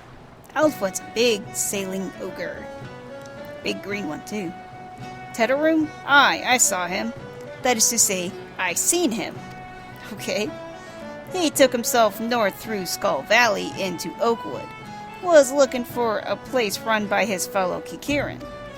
I reckon he meant the one right on the shore of Bronze Lake. Memaroon's trading post. Follow the road and you sure to find it.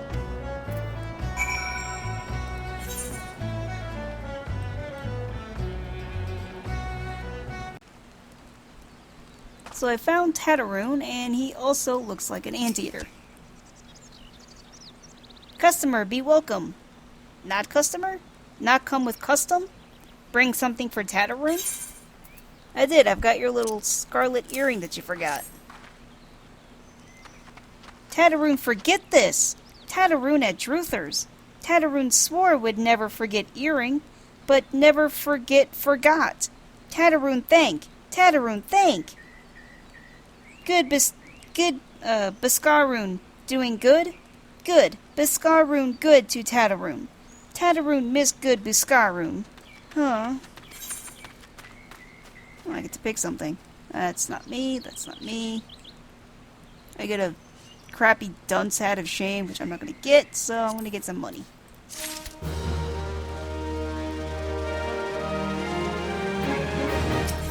Because the glasses my friend made for me are still better.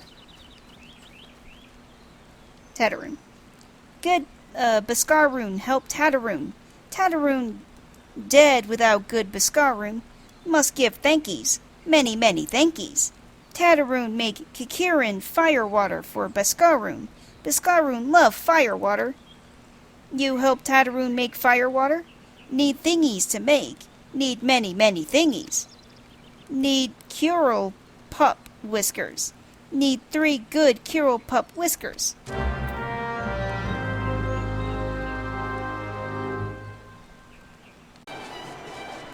So since I'm with my friend, he's got the ability to fly and I don't. And he was like, ooh, look at them bones. And I'm like, what bones? Because I'm looking down at the bottom there. I thought that was just like a branch. But no, that's like the bony fin to a giant skeleton, which looks like a dead Leviathan. That's my guess as to what that is. That may be a dead Leviathan. And it is massive. Like, we would probably easily be able to fit into its nostril. Like, it is huge. I mean, it's wrapped itself around like this entire hill, basically. So yeah, that's my guess. It's a Leviathan. It is pretty awesome.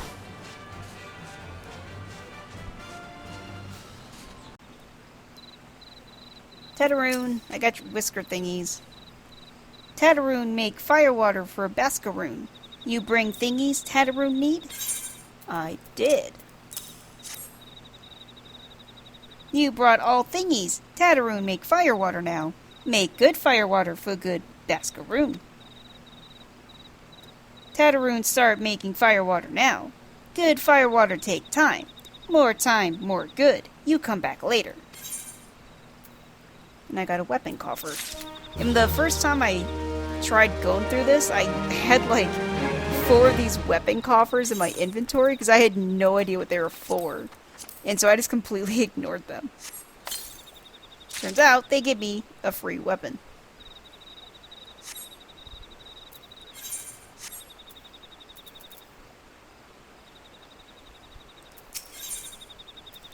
I think it's been long enough to talk to him again.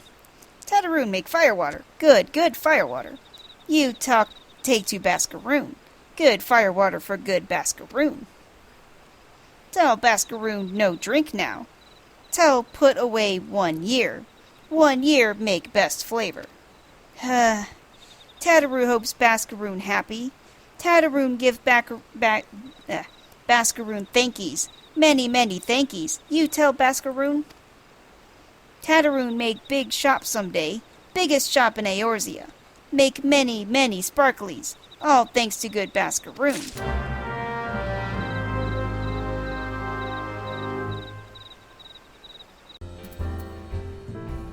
I'm back, Biscarin. And also, I told my friend, I was like, oh, I think it's a Leviathan. He goes, no, it's not. I'm like, but I killed one. It looked a lot like that. You know, on my other character. And he goes, Leviathan's a Titan. You know, like the elementals or whatever, like Ifrit. And when you killed Ifrit, he didn't leave a body. So if that was Leviathan, it wouldn't have left a body. I'm like, oh yeah. So I don't know what that was. Maybe someday we'll find out. Biscarin. Ah, you've returned. Thank you for seeing Tataroon's belongings to him. What's this? For me? Yeah, he made you some good firewater. Kikirin firewater. So he remembers my fondness for the drink, does he? Why that old? Bloody hells! Who's cutting onions back there? He says to shelve it for a year, does he? Aye, that sounds about right.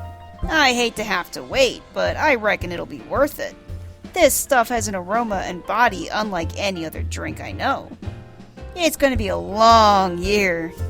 What say you come back then, friend? We'll see if we can't make it through this bottle together. Let's see, I got some options, and all these options suck. So I'm gonna take some gold.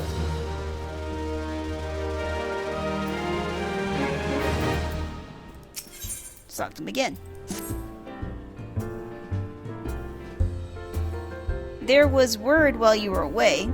Sylphs were seen in the wood, but near no lands of their own. No, this was a place near to here.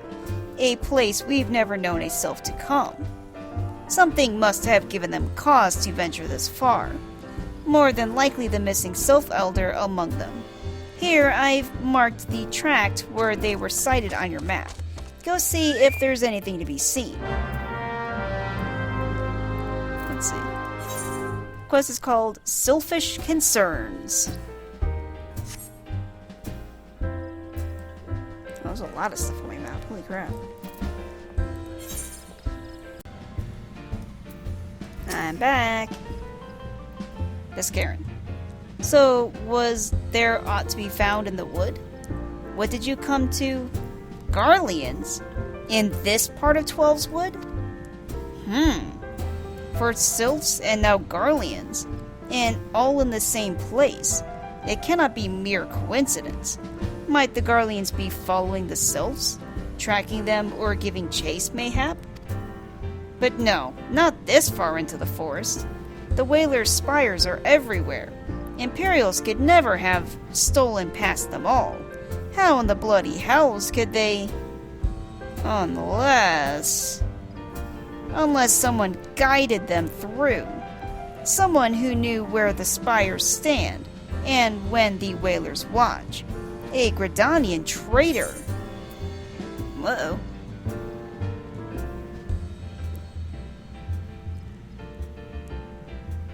Got some slightly better pants. I guess I'll take it.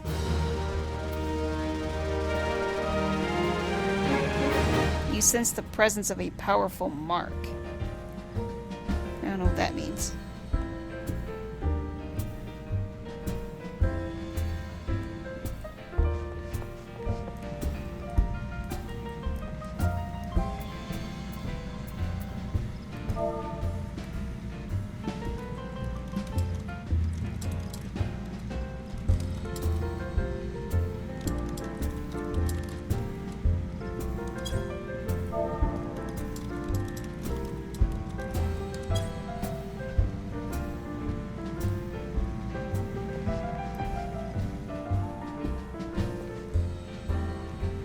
I'm asking my friend about the presence of a powerful mark and if that's something we need to run off and do.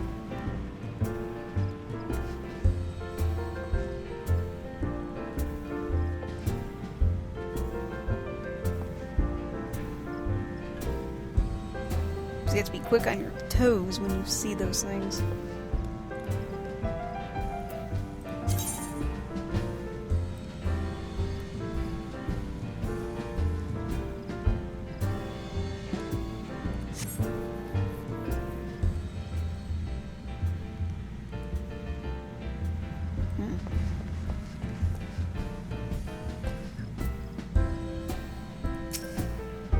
He hasn't responded yet, so I'm just going to continue on. Novu Riche. Biscarin. I'm glad you've come, friend. There is something I want to talk to you about. You know I said I thought we might have a traitor in our midst? Someone as was aiding the Garleans? Well, I'm thinking I might have identified our suspect. There's a regular of mine who used to dine on thin soup and sip his pint on account of not being able to afford another. But of late, he's taken to ordering my best wines and the finest cuts of meat I can lay my hands on. Were he a merchant, I'd probably think nothing of it. But this lad's a wood whaler. And wood whalers don't earn that kind of coin. By chance, I was musing on where the money was coming from when you first told me about the Garleans in the forest, and I couldn't help put two and two together. Suffice it to say, if a whaler's working for the Empire, none of us are safe. The lad I'm talking about goes by the name of Laurentius. Last I heard, he was in the South Shroud. Find him, Suicune, and if he is up to no good, put an end to it. And him, if it comes to that. Will do.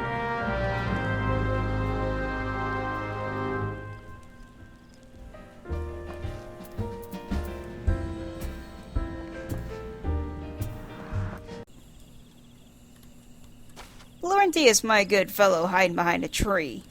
You wouldn't happen to be a traitor, would you? Can you not see I am on patrol? Be gone. If you have business with me, whalers, take it to the barracks. Oh, he just walked right off. That's not how that's gonna work.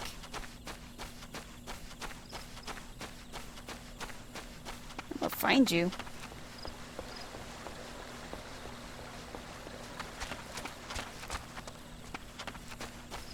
Oh, look at you hiding behind another tree. Oh no, you're hiding behind... Oh yeah, I heard hiding behind a boulder and a tree.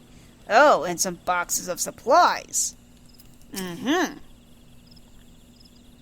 Not long now. To think patrol routes and rations would fetch such a price. No more than I deserve, though. 'Tis little wonder the Empire has risen to such heights. If only the whalers paid men their worth. Sup? You! What did you... How long have you... Help! Help! Help! Please, come quick, my friends. It is I, Laurentius. I am under attack.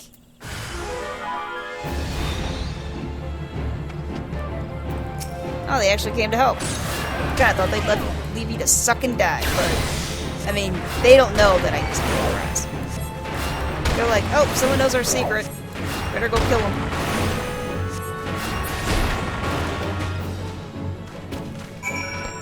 Laurentius, I'm still alive. How did you just... I know nothing. I was on patrol. He just appeared. I thought you were working for the Garleans. Oh, he ran off again. You fucking liar. Don't you run from me. It's only make it worse for you. Don't make me go get HK-47.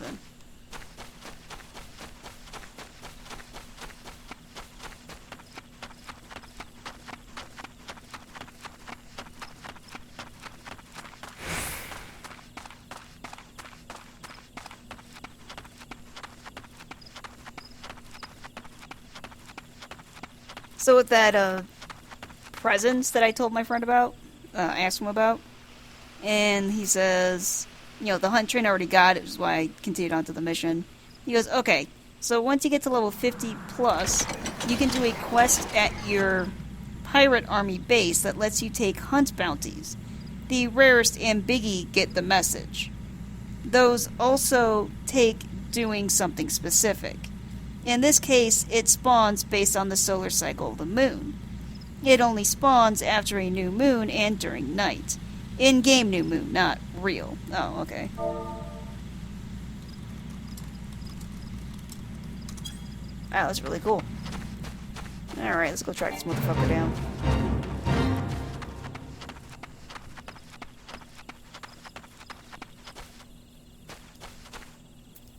Are you who I'm looking for? I am but a simple minstrel. Though I once served with the god's quiver, my days are now measured by stanza and verse. It has been long years since I last set foot with the Twelves Wood, yet I could no longer ignore fate's insistent pull, and so I shall abide here for a time until certain matters are laid to rest. You didn't happen to see some douchebag come by here, did you?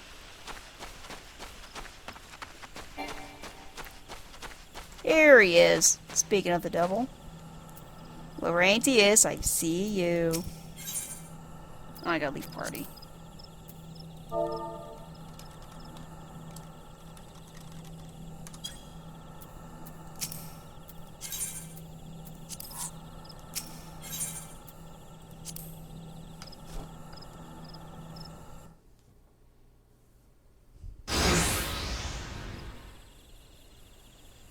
Laurentius, how long do you mean to keep this up? I mean, I can do it all day.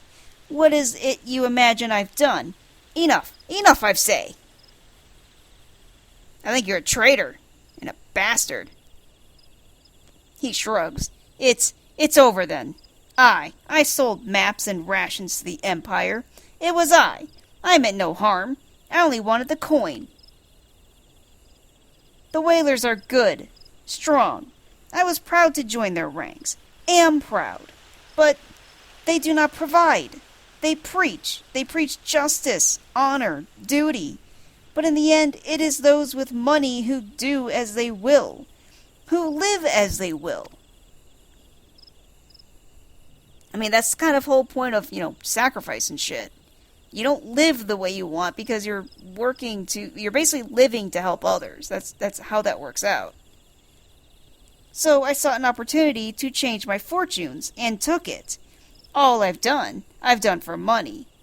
Endangered myself, my home, everything, and everyone I love. Why, my actions have put your life in danger, too.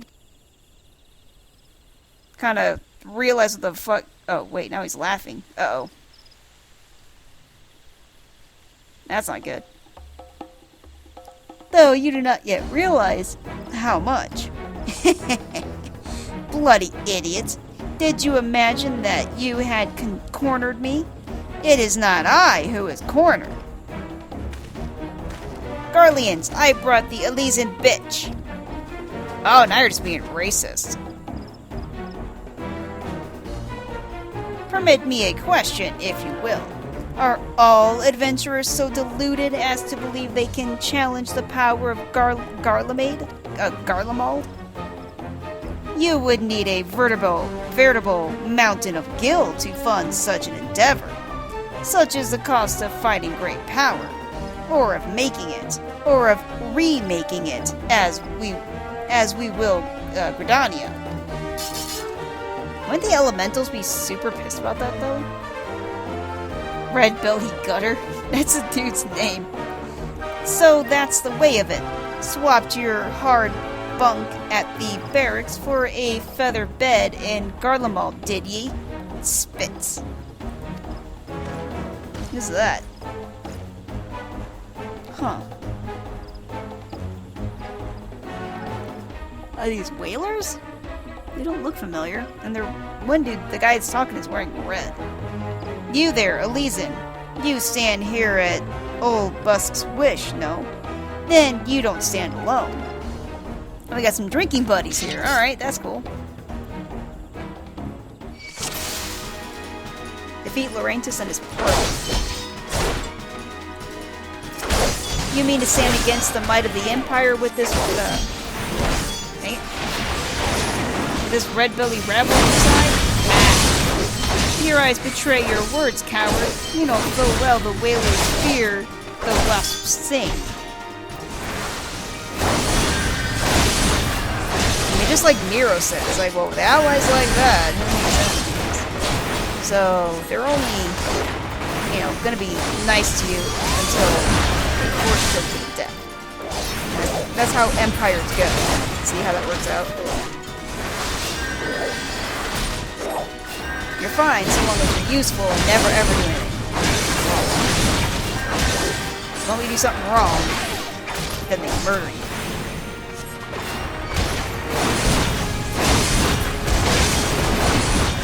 After these trees drink your blood, I will see to it they are cut down and burned.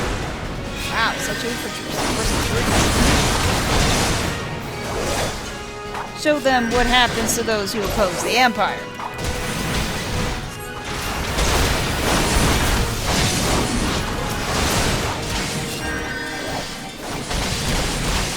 This is the fight Viscaron wants won. How? Why? You still have no allegiance. I mean, they're defending me, so...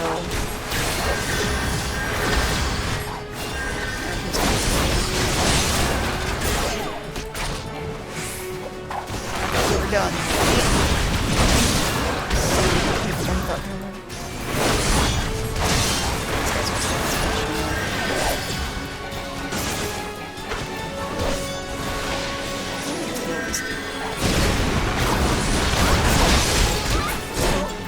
Select this dude that I want to heal.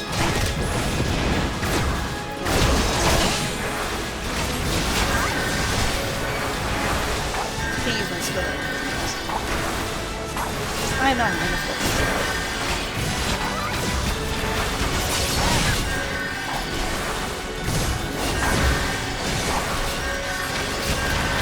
kill myself.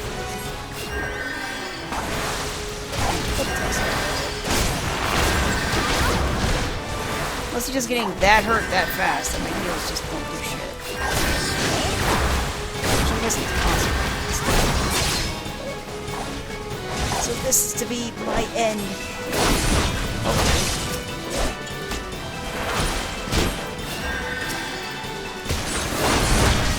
Alright guys, getting up on...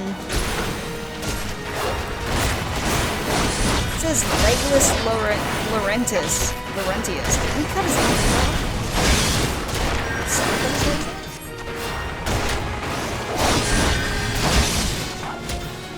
I can't see.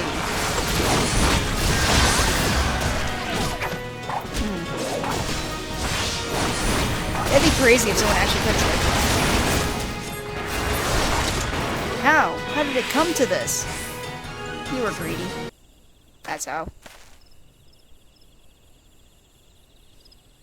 Laurentius was on the floor gasping. He stands up. Impossible. How did you best the Empire's finest? And with bandits and poachers at your side? They are your sworn enemies. Why do they fight with you and not against you? Because they don't fight against their own interests. Ah, but I know the answer only too well. Bhaskaran. This is his doing. His words are wont to inspire men to act. Better men than I. Gods, what have I become? What have I done? Sometimes it takes a good beating and concussion to figure out you're a dumbass. I am sorry. No more will I pursue this folly. No more lies. No more bribes. I will go to the Order of the Twin Adder and confess my crimes. There is something I would like you to tell Bhaskaran. Tell him Laurentius the Fool says thank you. I feel as though a veil has been lifted from before my eyes.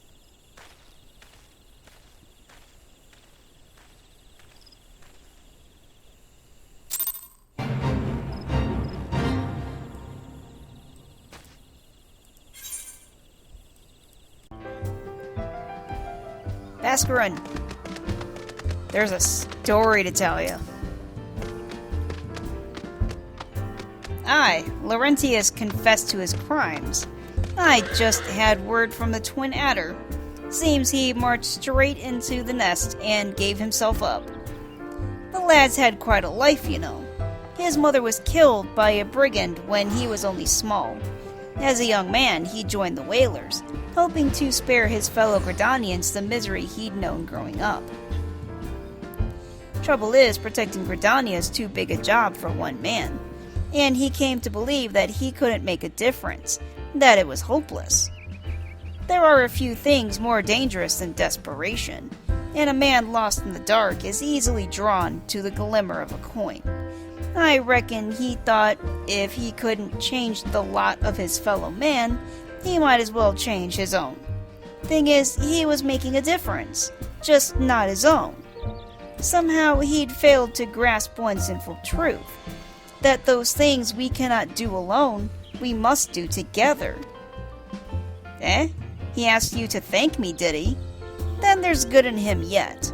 I just hope them at the Adder's Nest are able to see it. What he's done ain't easy to forgive, but I'd like to think he'd be afforded a chance to make amends. but let us leave fates to the 12. I have other news for you, Suicune. The Sylph Elder has been found. Yeah, I almost forgot the whole reason we were even here. There's a lot of that in this game. By the time you actually get to the mission, you're like, oh yeah, I'm supposed to be doing a thing. Into the Beast's Maw.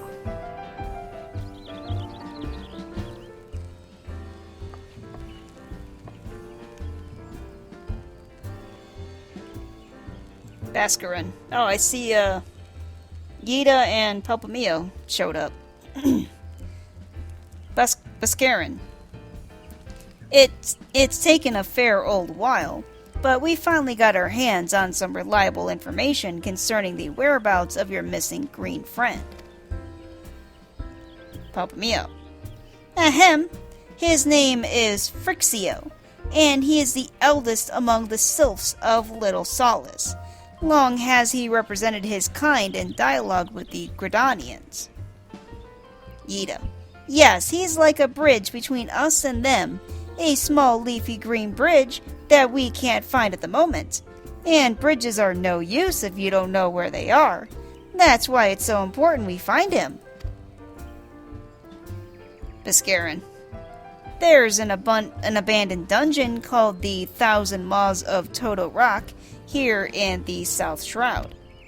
'Twas by the entrance to the place that Phrixio was seen, and not long ago, neither.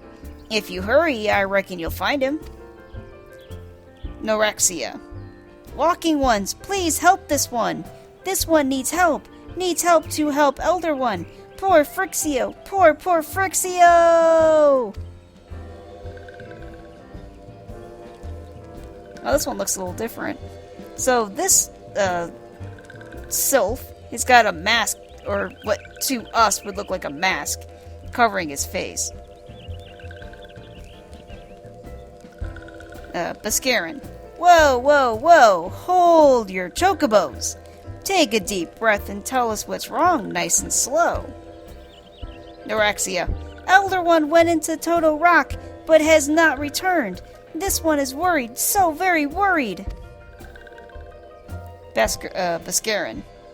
And you're right to be. The place fair crawls with nasties waiting to make a meal of anyone daft enough to wander in. What in the 7 hells was he thinking, entering that bloody death trap? Norexia. Elder One had no choice. Imperial Ones were chasing Elder One. Please, Walking Ones must help Elder One. Help Elder One now! Palpamio. Ugh! The fates conspire against us. Forgive my pragmatism, but Phrixio is our best hope of reaching an accord with the sylphs. Were we to lose him, all our efforts thus far would have been for naught. I will tend to her wounds. Yida, make haste to the Adder's Nest and request assistance. Yida. Understood. They nod at each other. Then they turn to me. Palpamio. Suicune, go to the 1,000 Maws of Toto Rock and see that Phrixio comes to no harm. Peace between man and sylph rests upon your success. I nod.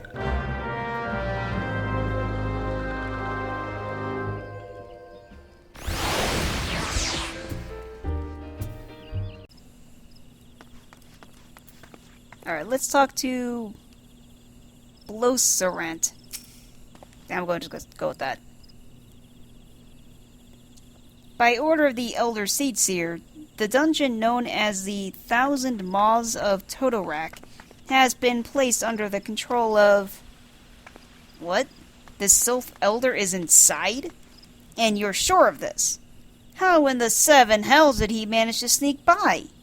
God, strike me down for a pure-blind fool. You must find the Sylph Elder before he falls prey to the fiends within. Entrance to Totorak is ordinarily restricted, but these are exceptional circumstances. Pray assemble a rescue party and enter as soon as you are ready.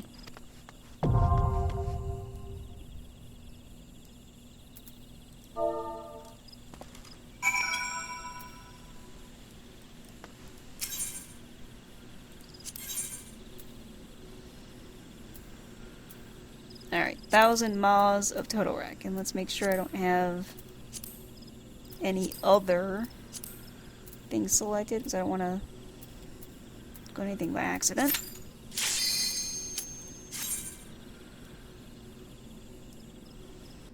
We got a proc right away.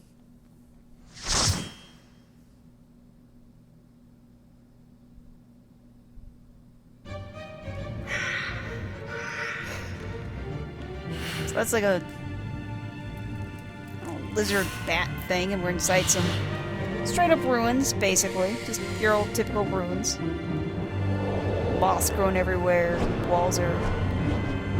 Though some walls are kind of collapsing a little bit. I mean, it's been pretty abandoned here. There's, you know, plants and stuff growing all over the floor.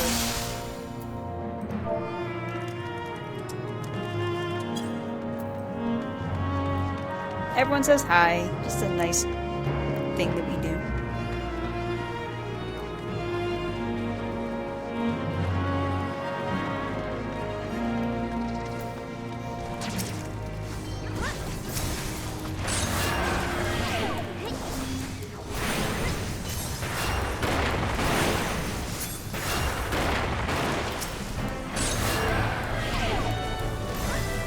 Beating up a prison.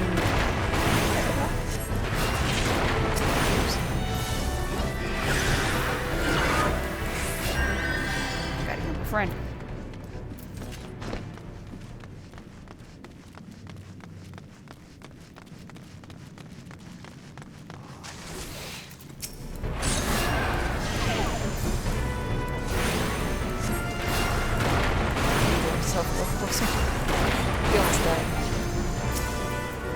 I also have to remember I can't use Cure 2 yet, because I'm not supposed to be up level to use it.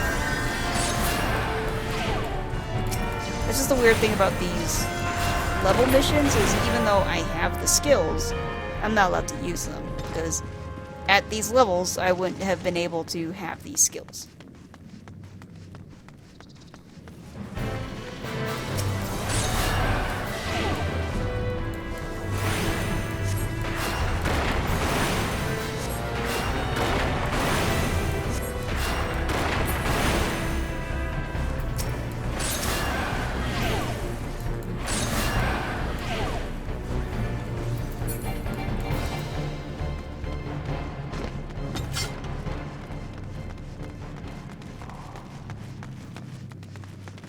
The Way of Penance.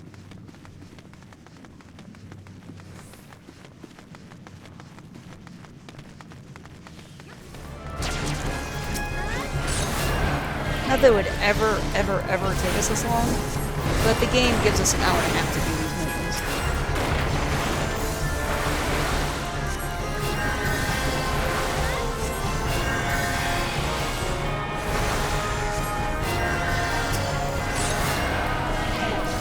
At least not these low level ones. I don't know what the higher level ones are.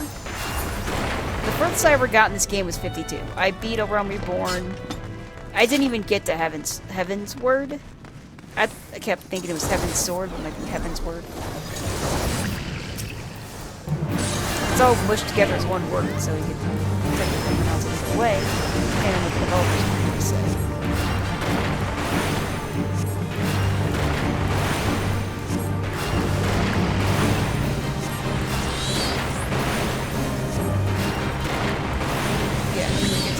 DLC, which is where everyone's like, oh, it gets amazing here. That's what you're addicted to the game. After all the... I think it took me weeks to get there. And then I started over. Because I went to go record this.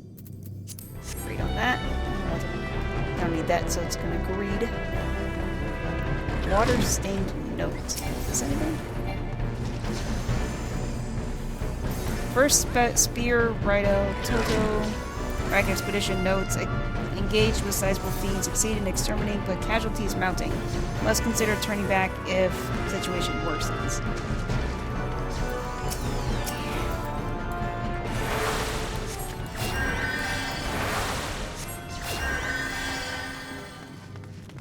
Oh, someone's on the treasure chest.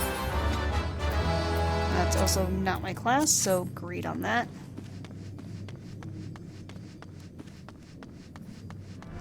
some slime dudes. Let's beat up some slime dudes.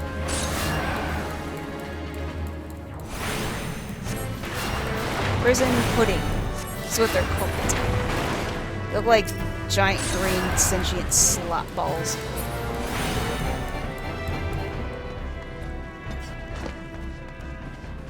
They're fugly.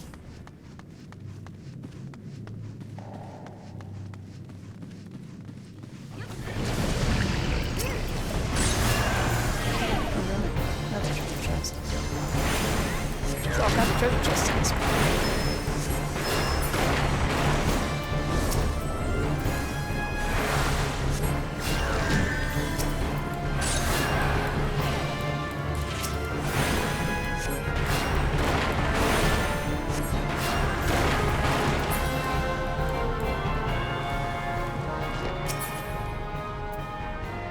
That is also not my class, so agreed on that.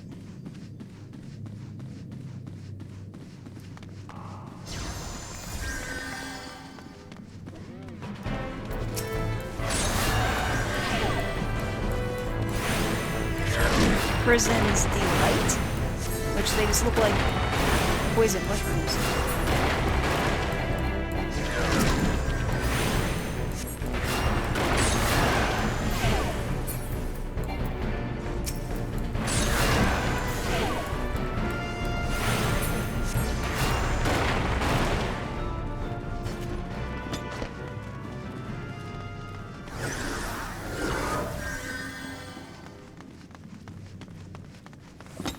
Nope, another treasure chest. Jeez.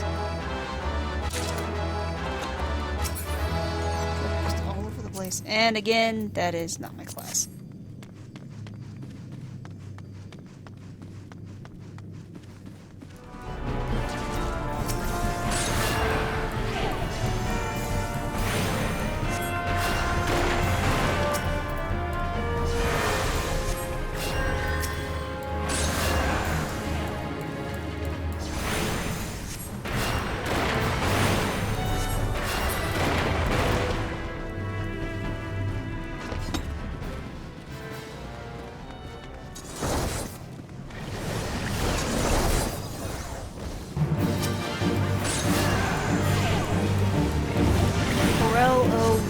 Tails. It's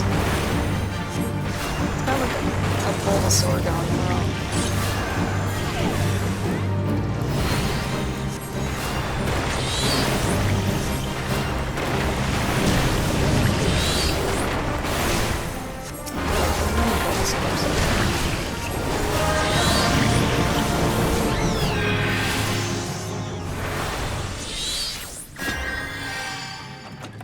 Oh, another treasure.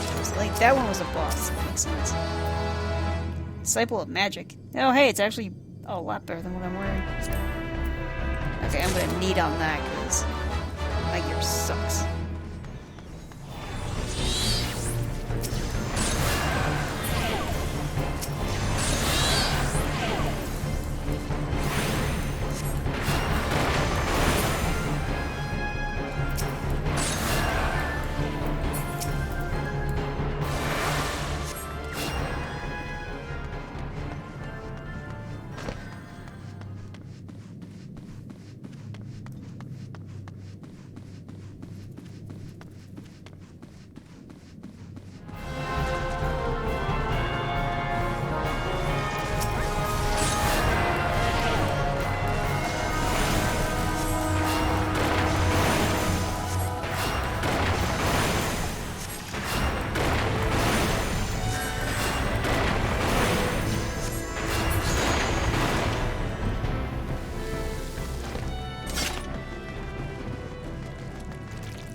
More slime dudes and a lightning sprite.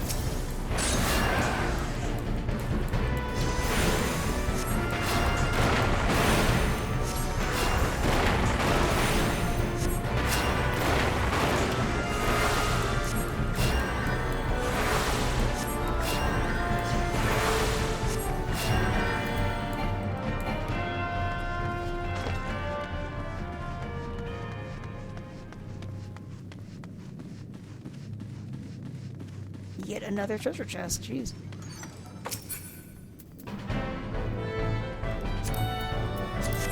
Not my class. So far, I've only found one thing that's for my class.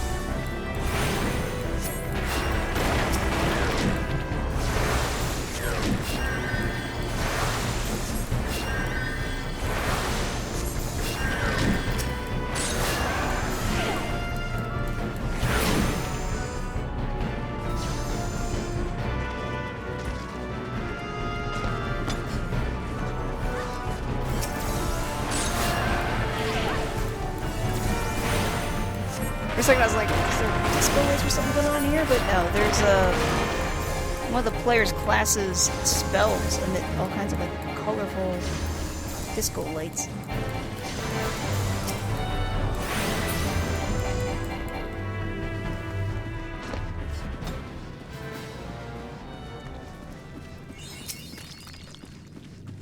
I wonder what class they are.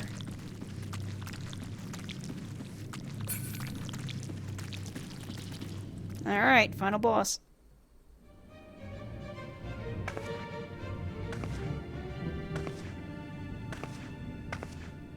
I'm looking around the chamber and... oh, there's a guy clad in black robes with a mask again. Darkness. I clutch my right eye in pain. Did they kill the boss when I'm in a cutscene? Ha ha ha ha ha. Elko, Hitra Bublo Hans. The mighty slayer of Ifrit comes now to me. Seize that on Rajyadorn. With a countenance that bespeaks understanding. Thagon well rogue. Tosan no Paiki. An intriguing power, the echo. I must needs choose my words with care. Mayhap I might if I deign to speak in my guest crude tongue. We meet at last. He bows. I am Lahabrea of the Asians, servant to the one true God. Yours is a most fantastical tale, truly absorbing. It is a tale to tell Eorzea's children before bedtime, and it will soon be dark, bringer of light. The Dark Minions. All that stands between this world and darkness is an irksome anomaly in the ether. The Echo. Yes, yours is a most fascinating tale. Alas, like all good tales, it must needs come to an end. But fear not. Reaches his hand out and a bunch of blacking swirlies. Here, feel the presence of evil. Seems to encompass a... For the end of your tale is but the beginning of another. The tale of the crystal's demise.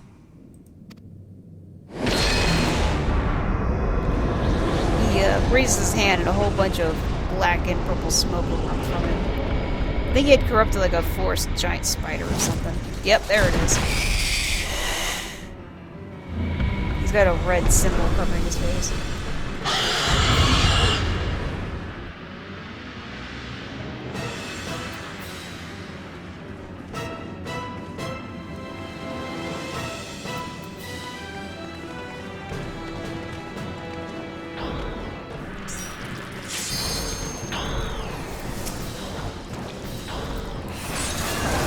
Nope, they didn't. Okay, still gotta fight the boss. I was like, did my friend and the group seriously kill the boss without me? Oh, Lahabrea infested a giant scorpion. Well, I think he made it a giant scorpion when he infected it.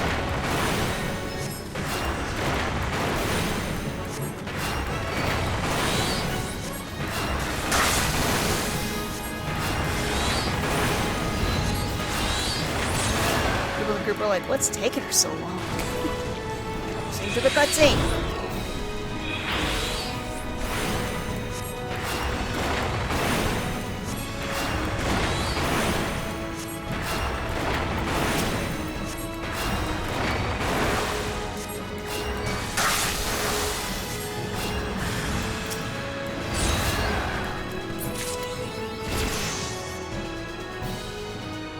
Dungeon Is the achievement I got. Scorpion evaporates.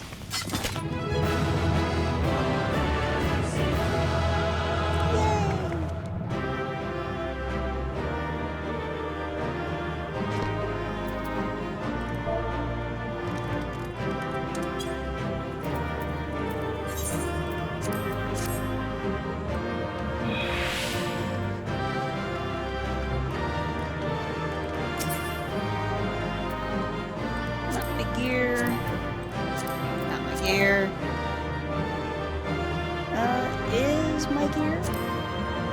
Assuming I have a singular-handed staff, which I probably won't. I'm just gonna grade on that. I think I tried grading on the other stuff and it didn't let me. Alright, I'm pretty sure there's another cutscene that hit exit.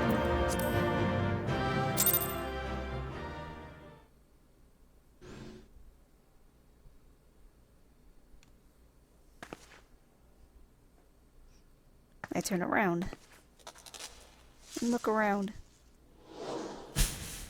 Something fell from the ceiling and splatted on the ground. Oh, it burst forth from, like, spider webs. Finally, fresh air! Oh, it's the Elder. This is why I think that it looks like a grandma. Mayhap not so fresh, but better than before. Ah, Sinister One is gone. This one can leave this awful place.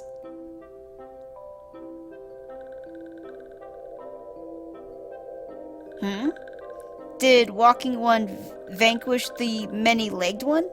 This one is grateful to Walking One. Yeah, to me, that just looks like a grandma to me. So it's basically the same basic design as all the other ones, where it's got, like, kind of the upside-down flower as its bottom half of its body, and leafy arms, and it's got the shining, like, red pearl on his chest. He's got leafy wings. He's got what looks like if you took all your hair into just one giant massive braid and stuck it straight up. And then that's what the hair looks like, but it's kind of like a, it's white. And the dress is a very kind of like pale, pink with white, basically. And then he's got little, what looks like grandma glasses going on. Little spectacles. This is Frixio. This one is called Frixio, eldest of these ones of Little Solace. I clutch my head in pain as it fades to white.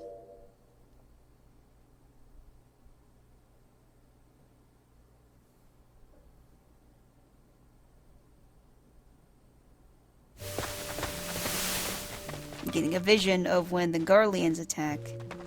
Something. No. Imperial Herald. They salute to somebody. Alpha Squad reporting, sir. Nothing of note at Lars call, sir. Imperial Centurion nods. He's basically in, like, heavy black and red armor. His head is completely covered by his helmet. Understood. Return to Area 12. Damn it all. Where is that accursed icon hiding? Oh, that's Nero. Nero Toscava. He's got the, also red and black armor. And his helmet is almost reminiscent of, like, a dragon type. It's pretty cool. Nero. No sign of our wizened friend? Imperial Centurion. I'm afraid not, my lord. Shall I order that the search perimeter be expanded? Nero. Absolutely not. We risk alerting the Gridanians to our presence. His Excellency bid us avoid unnecessary confrontation. Loath though I am to admit it, I have found no evidence to suggest that Ramuh will be gracing the mortal realm in the near future. I ask you, what good is a god who does not grant one's wishes? Were I a sylph, I should strongly consider finding myself another idol. Which reminds me, what of these sylphs we captured? A handful of them seemed to be in reasonably good health when last I looked. The Imperial Centurion shakes his head. Apologies, my lord. I fear we may have been overzealous in our efforts to compel them to summon their icon. An icon is being spelled E-I-K-O-N. Nero. Really, Centurion?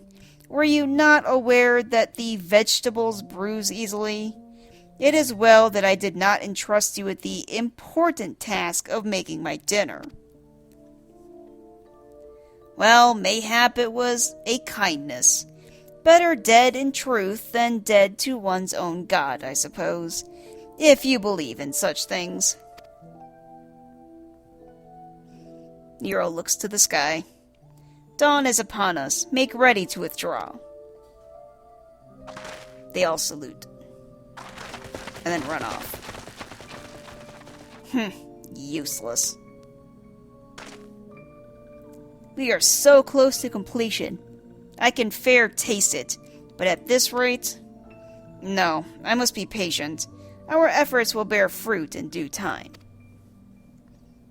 What was it you always said? Ah, yes. Though it mean bringing down the very heavens, who shall challenge the limits of possibility if not we? In that alone were you right, Garland. He looks to the sky again. But your star is long fallen, while mine doth begin to rise. And it shall burn so bright that Lord von Balsar's ultimate weapon will seem a mere candle beside it. Ha ha ha ha!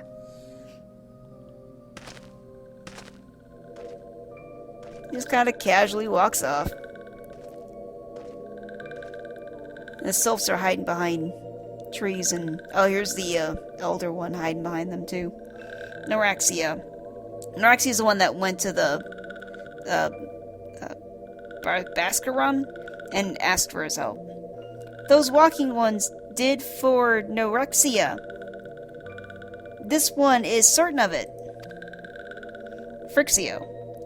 This one fears that others taken one also suffered the same fate. Noraxia. This one is convinced. Walking ones... Sorry, it's late.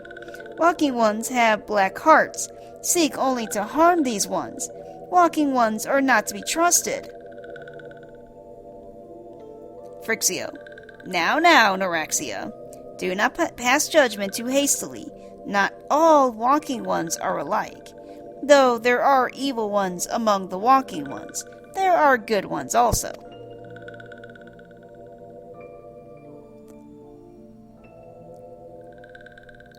Back to reality.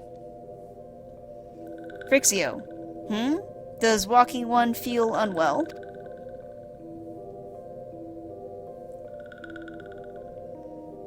The one would know what bring walking one to this place? Come to this one's rescue at Noraxia's bidding, then this one owes walking one a debt of gratitude. Walking one has questions about Lord Ramuh, then this one will provide answers. He twirls in place. But first, let these ones quit this lightless place. This one will return to Little Solace. When waking one is ready, please come and see this one. These ones may speak properly then. I nod. He looks around. Then it is settled. Let this one accompany walking one outside.